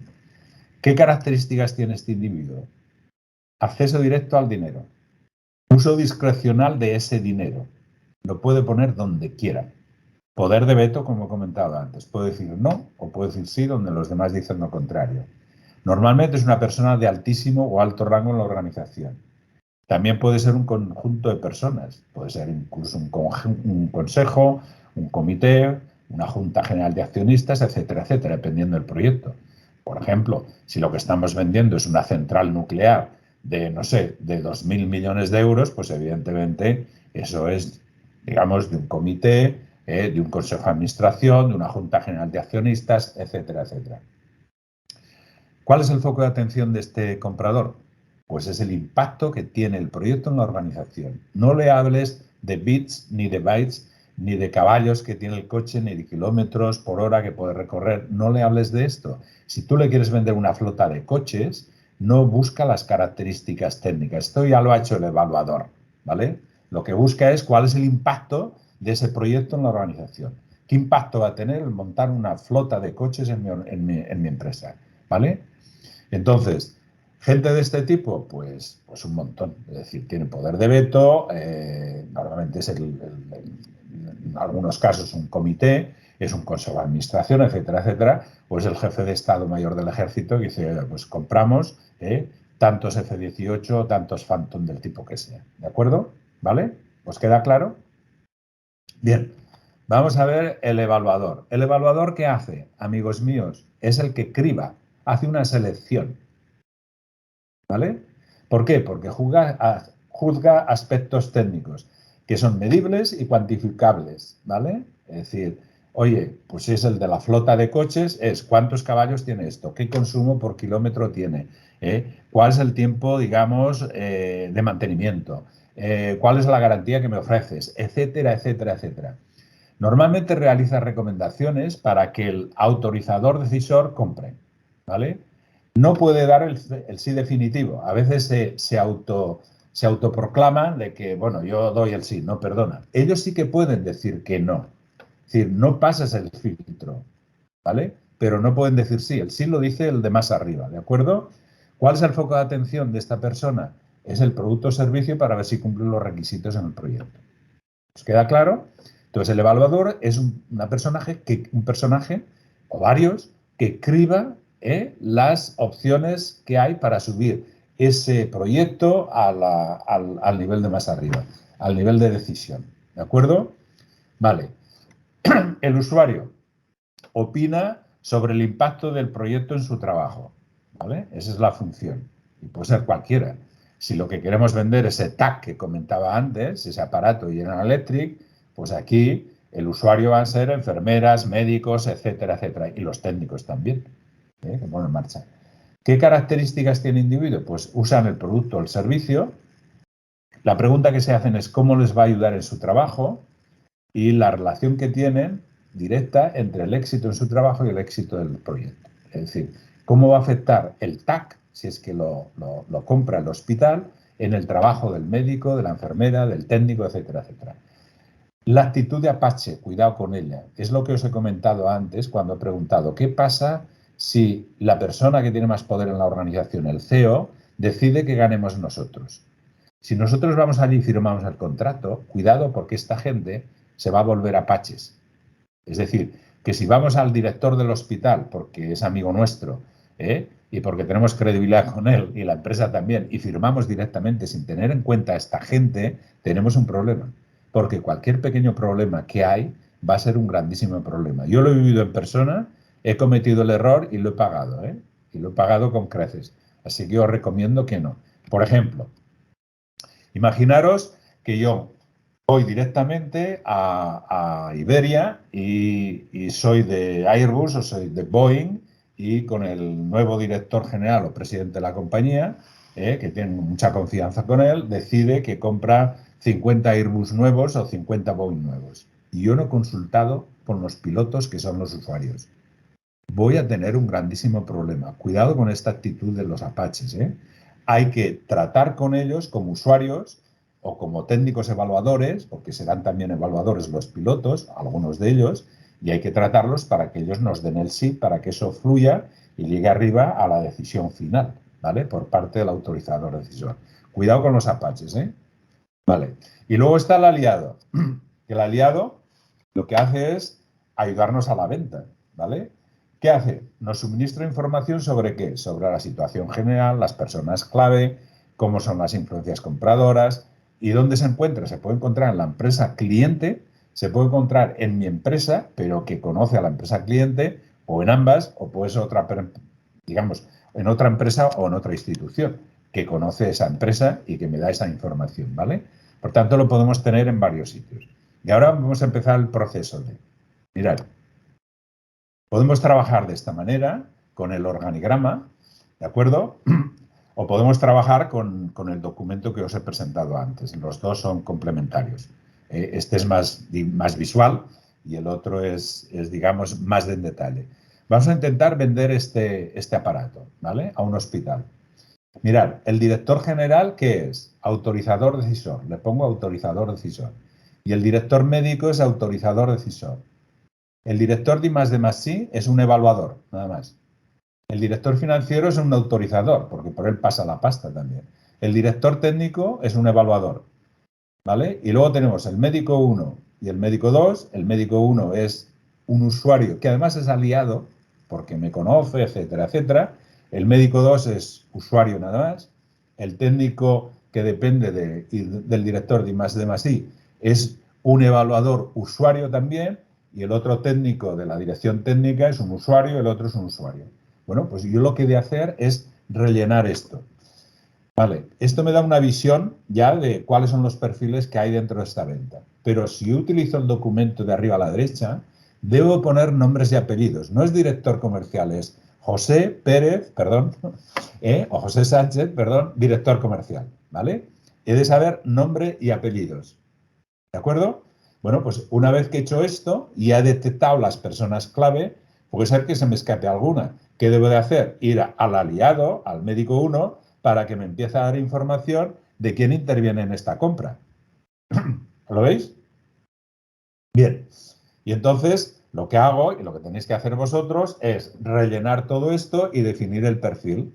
Aquí tenéis, digamos, el índice de autorizador decisor y a cada persona, en cada función, le tengo que poner el perfil que tiene. Si es autorizador, en este caso es autorizador decisor, que es lo mismo, ¿eh? Aquí están los 5 en vez de los 4, ¿vale? Si es evaluador, si es usuario, etcétera, etcétera, etcétera, ¿vale?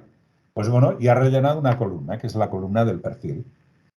Si no tengo datos de un perfil, o si de ese perfil hay varias personas y no conozco a todas, tengo una alarma. Y esa alarma, que lo tenéis a la derecha, me lleva al plan de acción para definir qué es lo que tengo que hacer para eliminar esa alarma. ¿Lo veis? Vale. Seguimos. Ahora vamos a la actitud del comprador. Y la definimos en estos 5 parámetros que tenemos aquí a la izquierda. Un comprador que es visionario, un comprador que es innovador, otro pragmático, conservador o perezoso. Y entonces, bueno, aquí tenéis una tabla que con tecnología, si es emergente, innovadora, madura, intentamos resolver necesidades básicas próximas o futuras. Bueno, pues cuando con una tecnología emergente, que puede ser el caso que preguntabais del emprendedor que todavía no tiene ningún cliente, queremos resolver necesidades futuras, tenemos a esta gente que son los visionarios. Y aquí os pongo ejemplos, que están los inventores de Internet, el Branson, el Jobs y el Ferran Adrià. Cuando con tecnologías maduras voy a intentar resolver necesidades básicas, pues me voy al mundo del perezoso. Y hay un ejemplo en este país que es grave, que es el tema de los sindicatos. Esto es, vamos, tremendamente criticable. Bueno, pues evidentemente si yo soy un emprendedor que lanza un nuevo producto al mercado que todavía no está, ¿vale? Tendré que ir a buscar visionarios e innovadores que me compren el producto. Pues si me voy a los perezosos o a los pragmáticos, no vendré un clavel. Porque fijaros, las ventas se hacen de esta manera. Primero son los innovadores, los que compran, después están los que adoptan rápidamente, luego está la gran mayoría, después y al final están los perezosos. Por tanto, no voy a ir a comprar ahí, voy a vender, perdón. ¿Vale? Por tanto, la actitud del comprador, ¿vale? Pues asigno las actitudes de los compradores, y entonces, bueno, fijaros que en este caso el director general es un tío pragmático. El director médico es un visionario, por eso nos ha llamado. Y el médico 1, que además es nuestro aliado, es un visionario. Pero los demás son, el director de I+D+I es un innovador, pero el financiero es un conservador, el de laboratorio, que importa muy poco, es un perezoso, y el técnico 1 también, que depende de la dirección técnica, es un perezoso. Por tanto, ya empiezo a tener alarmas aquí que influyen en el proyecto. Por tanto, las alarmas lo que tengo que hacer es definirlas, defino las actitudes. Si hay alarmas, voy a tener que ir a un plan de acción para poder contrarrestar esas alarmas. ¿De acuerdo? Vale.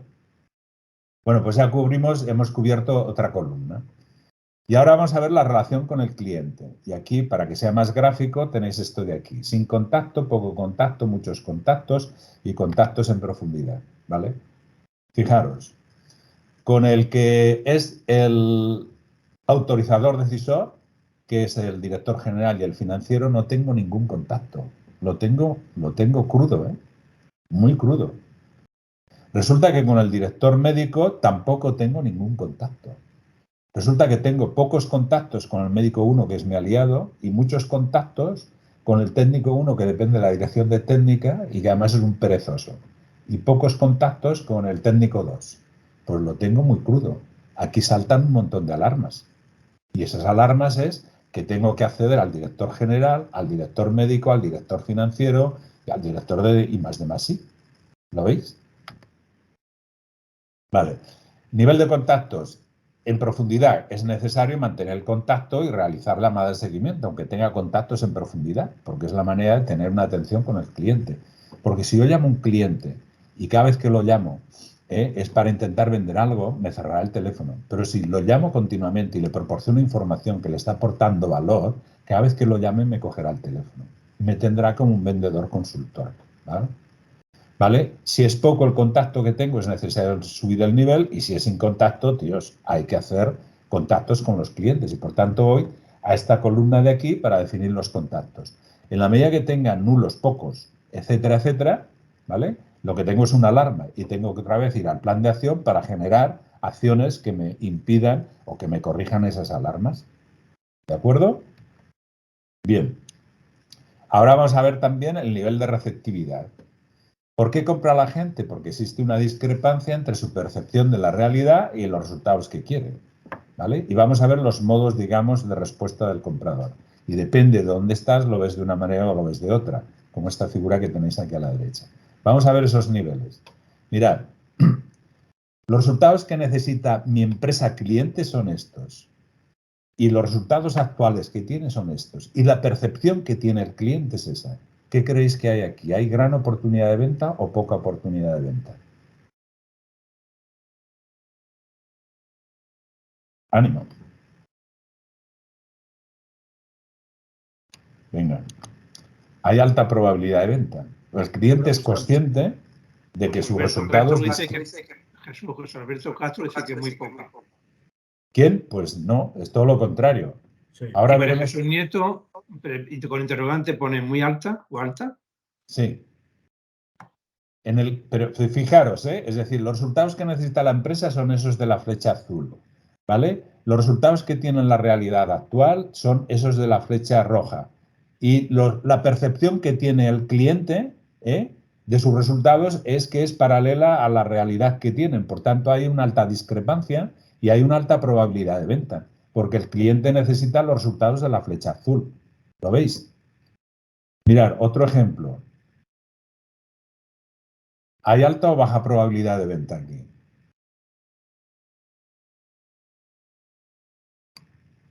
También hay alta probabilidad de venta, porque los resultados son todavía peores y la percepción es todavía peor. ¿Vale? Vale. Vale. Sin embargo, aquí hay baja probabilidad de venta. ¿Por qué? Pues porque los resultados necesarios son estos, los reales son los que tiene abajo, que van paralelo al eje de abscisas, pero la percepción que tiene el cliente es que sus resultados son buenos. Por tanto, no le vas a convencer y por tanto hay baja probabilidad de venta. ¿De acuerdo? Pues claro, si los resultados necesarios son estos y las reales percibidas son estas, pues todavía aquí hay nula probabilidad de venta. ¿Veis la diferencia que hay? Sobre todo es la percepción del cliente respecto a los resultados que tiene y respecto a los resultados que debería de tener. Y entonces, en la medida que la percepción es una u otra, la probabilidad de venta es mayor o menor. ¿Vale? Bien, y aquí tenéis el nivel de receptividad del comprador, ¿vale? Aquí hay 10 niveles, se pueden reducir si queréis, que es, si le pones un +5 es defensor entusiasta de nuestra propuesta, o un -5 que es un antagonista decidido. Es decir, que tenemos ahí un enemigo que evidentemente va a intentar que gane la competencia. ¿De acuerdo? Bien, pues lo podemos María decir. Jesús pregunta, ¿Sí? cuanta peor sea la percepción y la realidad, ¿más probabilidad de venta habrá? Bueno, si la realidad es mala y la percepción de mi realidad es mala también, es decir, soy consciente que lo estoy haciendo mal, ahí tengo alta probabilidad de venta. Pero si mis resultados son malos como cliente, pero mi percepción es que estoy bien, no me vas a vender un clavel. ¿Vale? Bien, y aquí lo he definido, bueno, está definido con 2, 3, 5 elementos para no complicar tanto, que sería el mentor, partidario, el que es neutral, que le da lo mismo, o el enemigo, ¿vale? Y entonces, el mentor es que el éxito nuestro es crítico para su compañía y para él, ¿vale? Y nos va a apoyar internamente y comparte información confidencial, etcétera, etcétera, ¿vale? El partidario prefiere nuestra solución, el neutral le da lo mismo, el que no tiene interés piensa que no debemos ganar, pero no hace gran cosa, pero el enemigo cree que no debemos ganar y nos va a poner zancadillas por todos los lados. Trabaja para que gane la competencia y apoya la competencia, ¿vale? Entonces, debemos definir quién es quién y qué nivel de receptividad tiene. Y esto lo definimos aquí. Claro, fijaros que el director general, aparte de ser pragmático, tiene un -2. Uf, pues lo tenemos complicado. El director médico tiene un +1, ¿vale? ¿Quién nos apoya? El amigo este, técnico 1, que lo vemos mucho, que nos pone un +5, pero que es un perezoso, y que es un usuario y por tanto influye poco en la posible venta. ¿Qué es lo que tenemos que hacer? Esto lo trasladamos aquí a la tabla y ahí definimos el nivel de reactividad y en la medida que tengamos a alguien que no nos apoye, evidentemente es una alarma y esa alarma hay que compensarla con un plan de acción para corregir la alarma y eliminarla. ¿De acuerdo? Bien, y luego está la actitud del comprador también, que es la columna que nos falta, ¿vale? Que sería el visionario, el innovador, el pragmático, el conservador y el perezoso, que lo hemos visto antes, ¿vale? Bueno, pues, ¿qué beneficio le debemos vender al visionario? Futuro, competencia distintiva. ¿Qué beneficios le debemos vender al pragmático? Pues experiencia probada en la solución de problemas, si tenemos referencias, como comentabais antes, etcétera, etcétera. Al conservador, ¿qué le tenemos que vender? Pues retorno a la inversión, garantías, y al perezoso, pues protección de la inversión, tranquilidad. Eso nos lleva a la columna esta para definir cuál es la actitud, ¿de acuerdo? Y en función de si la actitud es una de estas que comentamos antes, de innovador, visionario, etcétera, etcétera, fantástico. Y si es un conservador, un perezoso, tenemos alarmas que tenemos que desarrollar el plan de acción para, ¿no? Y entonces, una de las cosas interesantes dentro del punto de vista de conocimiento interno del cliente es este. Es decir, conocemos evidentemente la estructura formal, ¿vale? Pero la informal, que es ese círculo político, ese círculo íntimo, no la conocemos.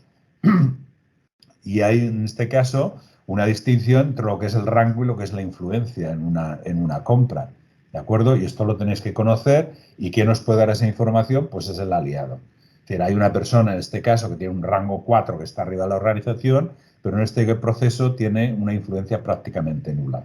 O una persona que tiene un rango mínimo y que en este proceso tiene una influencia enorme. Pues todos extremos, para aclararnos. Entonces, esto lo llevamos al rango de influencia también, y a partir de ahí tenemos que definir cuáles son los argumentos de venta. Bien, cualquier alarma que tengamos, que sea falta de información importante, si hay nuevas influencias compradoras, es decir, ha entrado alguien más en el proceso, si no tenemos certidumbre en la información que tenemos, si no hemos contactado con algunas de las influencias compradoras, etcétera, etcétera, etcétera, son alarmas. Tenemos un proceso, tenemos todo controlado, de pronto hay una reorganización en el cliente, ostras, y los perfiles cambian, las personas cambian, y tenemos que empezar de nuevo.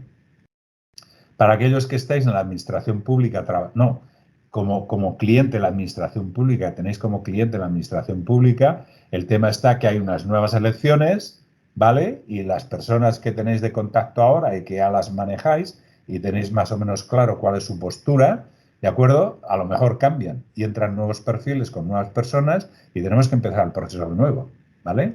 Y entonces de ahí, de todas estas alarmas, hay que tener el plan de acción, ¿de acuerdo?, para poder corregir cada una de las alarmas. Este plan de acción implica detectar la alarma, qué tenemos que hacer con ella, con quién, ¿vale? ¿Qué posición tiene esa persona? ¿Cuál es el objetivo? Que sería eliminar la alarma con no sé qué, y qué recursos necesitamos. A lo mejor necesitamos que nuestro director general visite al director general de la compañía cliente para explicarle no sé qué, ¿vale? O a lo mejor corregir un pequeño problema que tenemos de no sé qué tipo, etcétera, etcétera, etcétera. Y poner una fecha que me permita más o menos tener un cierto grado de tiempo para poder corregir esa alarma, ¿vale? Bien, pues visto esto, vamos a hablar de la planificación y después dejamos, si queréis, las preguntas y los comentarios. Bueno, vamos a ver cómo se planifican las ventas, ¿ok? ¿Qué objetivos tenemos con este tema? Pues planificar la estrategia de ventas. ¿Beneficios? Pues estos que tenéis aquí. Sobre todo, focalizar los recursos donde son necesarios y disponer de más tiempo de venta, que es un recurso limitado, ¿ok? ¿Qué resultados vamos a tener? Pues estos que veis aquí abajo, ¿vale? Bien, el proceso de ventas, más o menos, la planificación, se puede estructurar como un embudo que entran, digamos, clientes por arriba del embudo y al final, más que clientes, potenciales clientes, y al final, dependiendo de las condiciones y dependiendo cómo nos vamos en el embudo aplicando esta metodología que hemos visto, que al final el cliente firme el pedido. Fijaros que cada 4 visitas, 5 no tienen éxito. ¿Y por qué? Pues porque hay causas secundarias, como pueden ser las vacaciones, etcétera, etcétera. Ahora lo veremos en el siguiente gráfico. O causas primarias, como puedan ser los procesos inadecuados delante del cliente, la mala administración del tiempo del vendedor, etcétera, etcétera. Normalmente las ventas son esto, en general, dependiendo del sector pueden cambiar, pero hay un repunte en abril y mayo, julio, agosto, vacaciones, no sé qué, bueno, se quedan al mínimo y luego viene el bucle y la subida en octubre, noviembre y diciembre, y luego enero, febrero, pues estamos empezando el año. Normalmente esto es una montaña rusa que evidentemente afecta a la tesorería de la compañía. ¿Qué maneras tenemos de evitar esto? Pues planificar las ventas y evitar ese efecto montaña rusa. Como la penetración del mercado va de esta manera, innovadores, etcétera, etcétera, como hemos visto antes, mayoría temprana, mayoría tardía y perezosos, vamos a intentar de qué manera planificamos el tiempo de venta para poder trabajar. Y una pirámide cualquiera con estos porcentajes, pues tenemos un X% de gente dispuesta a comprar, otro X% que podría comprar, etcétera, etcétera, y un montón de gente que no tiene interés y bueno, y no está interesado en el tema. Bien. ¿Cómo calificamos esto? Mirad, sobre en el embudo son los datos que sugieren un posible pedido, es decir, que hemos contestado esas 4 preguntas primeras. Acordaros, podemos competir, podemos ganar, bla, bla, bla, bla. Con esto lo que estamos haciendo es cualificar esa oportunidad de venta. En el embudo, es decir, ya hemos bajado un nivel, es cuando estamos contactando ya con las influencias compradoras y vemos que hay una posibilidad, ¿vale? En pocos y selectos es cuando hemos trabajado con todas las influencias compradoras, con todas, sin excepción, y al final lo que hacemos es gestionar el pedido. El tiempo TT depende de, es decir, no es lo mismo vender ese material de TAC, que puede llevar meses, que vender una central nuclear, que puede llevar años, ¿de acuerdo? Y en función de, y también en cómo actuamos y qué gestionamos y cómo gestionamos todas las acciones que tenemos que hacer cuando el cliente está en el embudo, ¿vale? O un poco sin selectos. Bien, normalmente lo ideal sería una planificación de este estilo.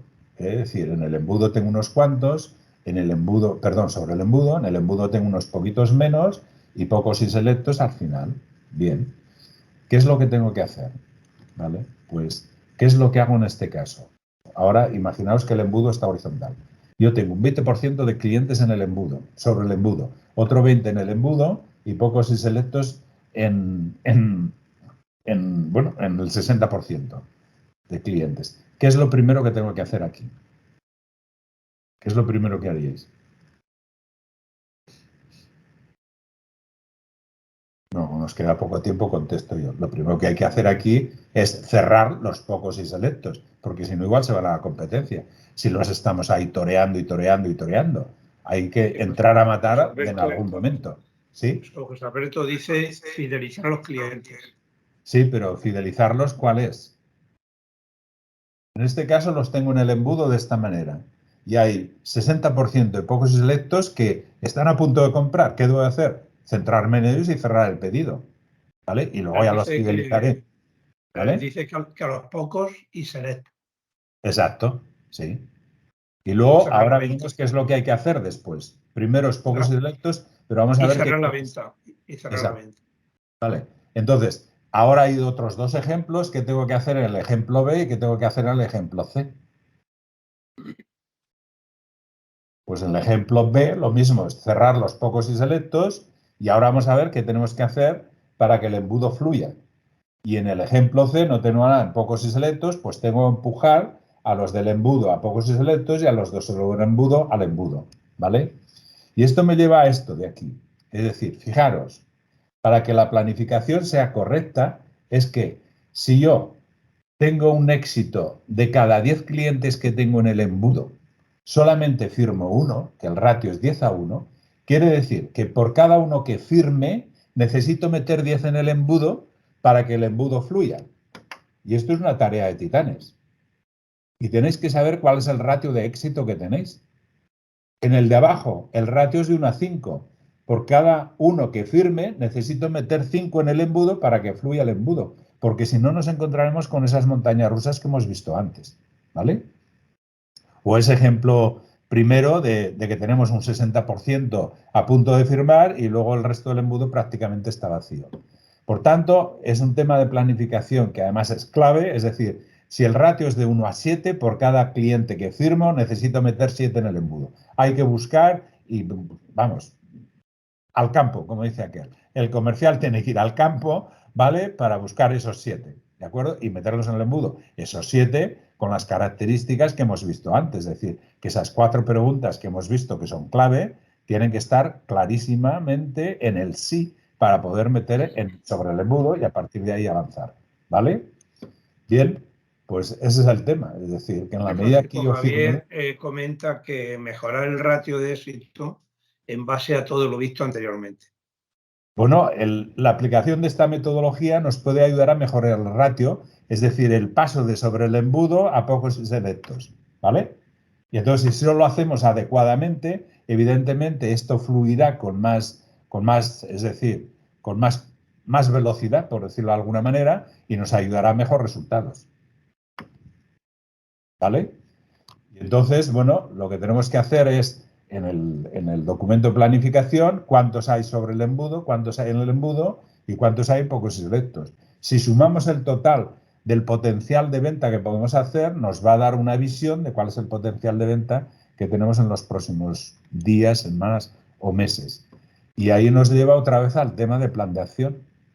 Y el plan de acción es, tengo una alarma del tipo que sea, en las que hemos visto, qué tengo que hacer, cómo tengo que hacerlo, cuál es el objetivo y cuáles son los recursos necesarios, ¿vale? Y una fecha. Y con esto acabamos. Y entonces el tema está que podemos pasar de la euforia al pánico en la venta de una manera muy rápida. Es decir, el pasar de la euforia al pánico, normalmente en las ventas no se hace así. Es decir, no es un tema lineal, ¿de acuerdo? Es un tema circular. ¿Vale? Yo me ha tocado vivirlo, de pronto piensas que te llevas un proyecto y de pronto te llaman y dice la competencia ha hecho un descuento y el director general que ha venido de Estados Unidos se ha reunido con el presidente de la compañía y se te ponen los pelos de punta y pasas del pánico a la euforia en cuestión de un segundo, ¿vale? Bueno, pues con esto acabo, dejo de compartir pantalla, si es que puedo, y nos vemos las caras.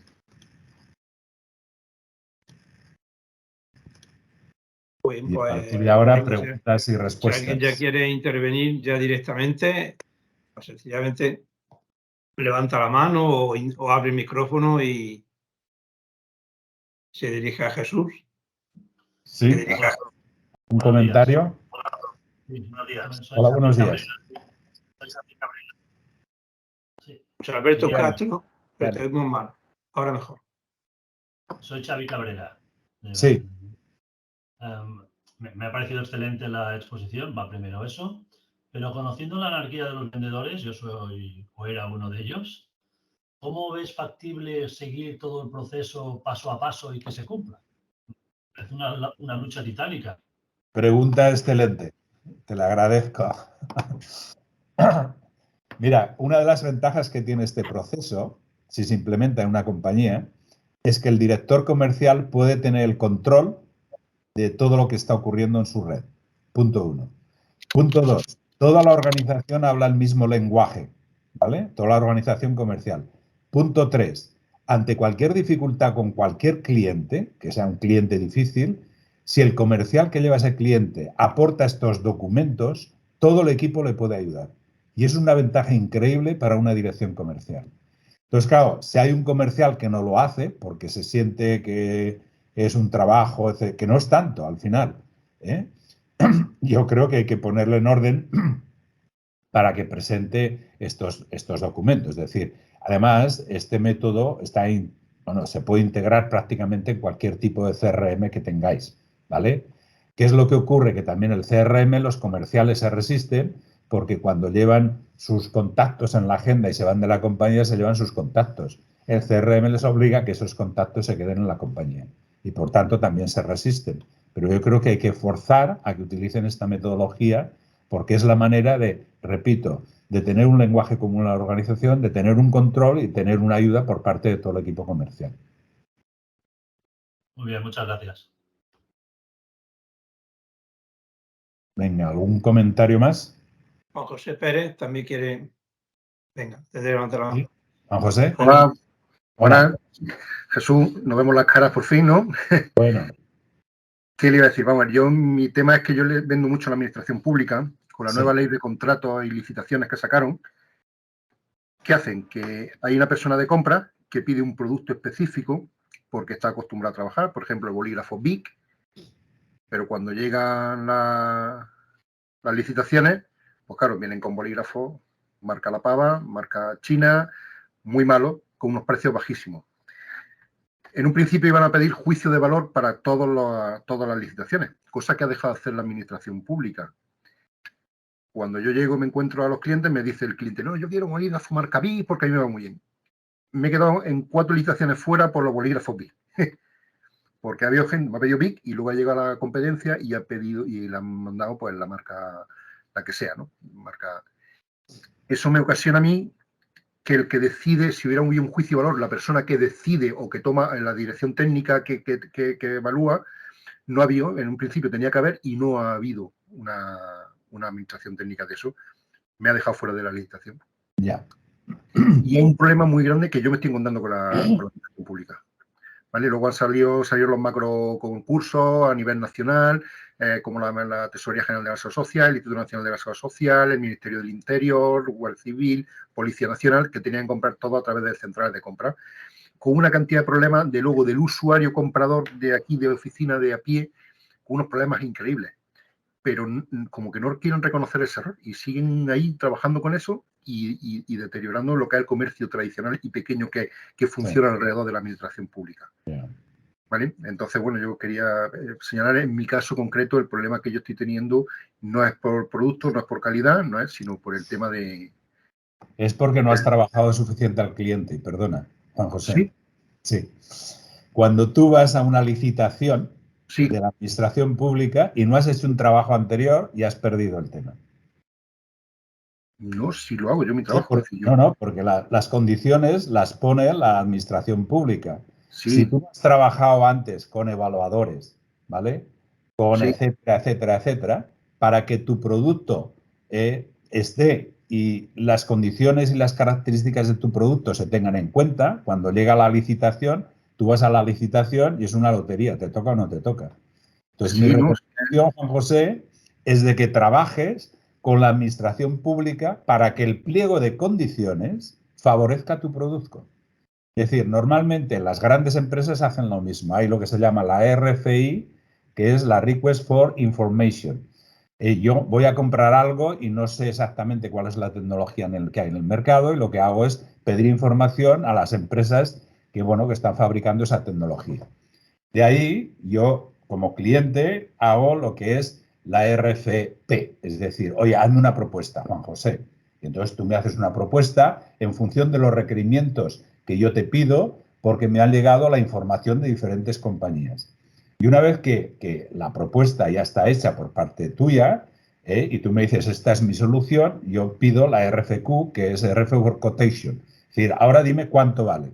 Pero si no has hecho ese trabajo previo de enviar información y de trabajar con todos estos perfiles que hemos visto, tú vas al final a la licitación con una mano delante y otra detrás y te toca o no te toca. Y si hay alguien que por A o por B ha tocado de manera, digamos, adecuada o inadecuada a lo que es, digamos, el proceso de compras o la persona que lea el proceso de compras, pues tú tienes un problema. Mi recomendación, Juan José, es de que tú pongas en marcha este proceso y antes de que llegue la licitación, tú ya has trabajado, para que el pliego de condiciones vaya enfocado a las funcionalidades y los beneficios que puede aportar tu producto. Pues si no, estás perdido, ¿eh? De hecho, últimamente, en las licitaciones que he presentado, sí es verdad que he mejorado ahí, evidentemente, he conseguido hacer algunas cosas, y de hecho, de las 6 últimas licitaciones me he llevado 5, es decir que porque he trabajado un poco más el tema ese, ¿no? Pero sí es verdad que en algunas veo errores, veo cosas que lo que es la administración, ¿eh? Te has de mover dentro de la administración. Yo he trabajado con la administración pública y he tenido es decir, yo recuerdo un comercial que solamente iba a la licitación. Y oye, no me pierdas el tiempo, es decir, porque están pidiendo condiciones que nosotros ni siquiera cumplimos porque no has hecho el trabajo anterior, olvídate. Claro. Y en la última recomendación a una empresa que le pedían presupuesto, que además era una empresa que hacía cosas a medida. Digo, oye, haces cosas a medida que tiene un precio especial y encima te piden un presupuesto sin decirte las medidas. Te están utilizando. No pierdas el tiempo, quieres decir, y a partir de ahí que no han hecho ese tipo de propuestas y ese tipo de contestación a los presupuestos que le pedían, han aumentado la productividad, porque era hacerles perder el tiempo en algo que sabían que no iban a ganar, que en aquel momento no lo sabían, ¿no? Yo mi recomendación, Juan José, es trabaja todo este tema con las personas de la organización, las que sean, los usuarios, los evaluadores, etcétera, etcétera, de tal manera que tu pliego de condiciones diga, ostras, es que van hacia el bolígrafo que yo voy a vender, porque tiene algo que no tienen los demás. ¿Lo ves? No, sí, yo sí lo veo. Sí lo veo. La burocracia que hay dentro de la administración, pero bueno, he hecho otro tema. Sí, pero has de trabajar con ella, esa no la puedes evitar. Vale. Y si no hay ninguna pregunta más. Pues, si no hay más preguntas, pues creo que es hora ya que nos retiremos, ¿no, Jesús? Nada más, yo agradecerte, Jesús, otra vez y deciros que se va a convocar otra sesión formativa con otro tema, que Jesús, si quiere adelantarlo. Bueno, sería, no sé exactamente, Joaquín, qué es lo que enfocas tú, pero el tema está complementado, este tema de venta en entornos complejos, con lo que sería la apertura de clientes. Es decir, cómo entro en un cliente por primera vez, ¿no? ¿Y qué tengo que hacer? Manuel Latorre tiene la mano levantada. Sí, Manuel, pues ya que despides tú y cierras si quieres, Manuel. Pues simplemente eso, muy brevemente, agradecer a Jesús por su muy buena exposición del tema y emplazarlo al siguiente seminario que tengamos, que ya fijaremos fecha, ya os lo comunicaremos. O sea que en nombre del IMEFE, muchas gracias a todos los participantes. Venga, muchas gracias y buenas tardes a todos. Adiós. Buenas tardes, muchas gracias.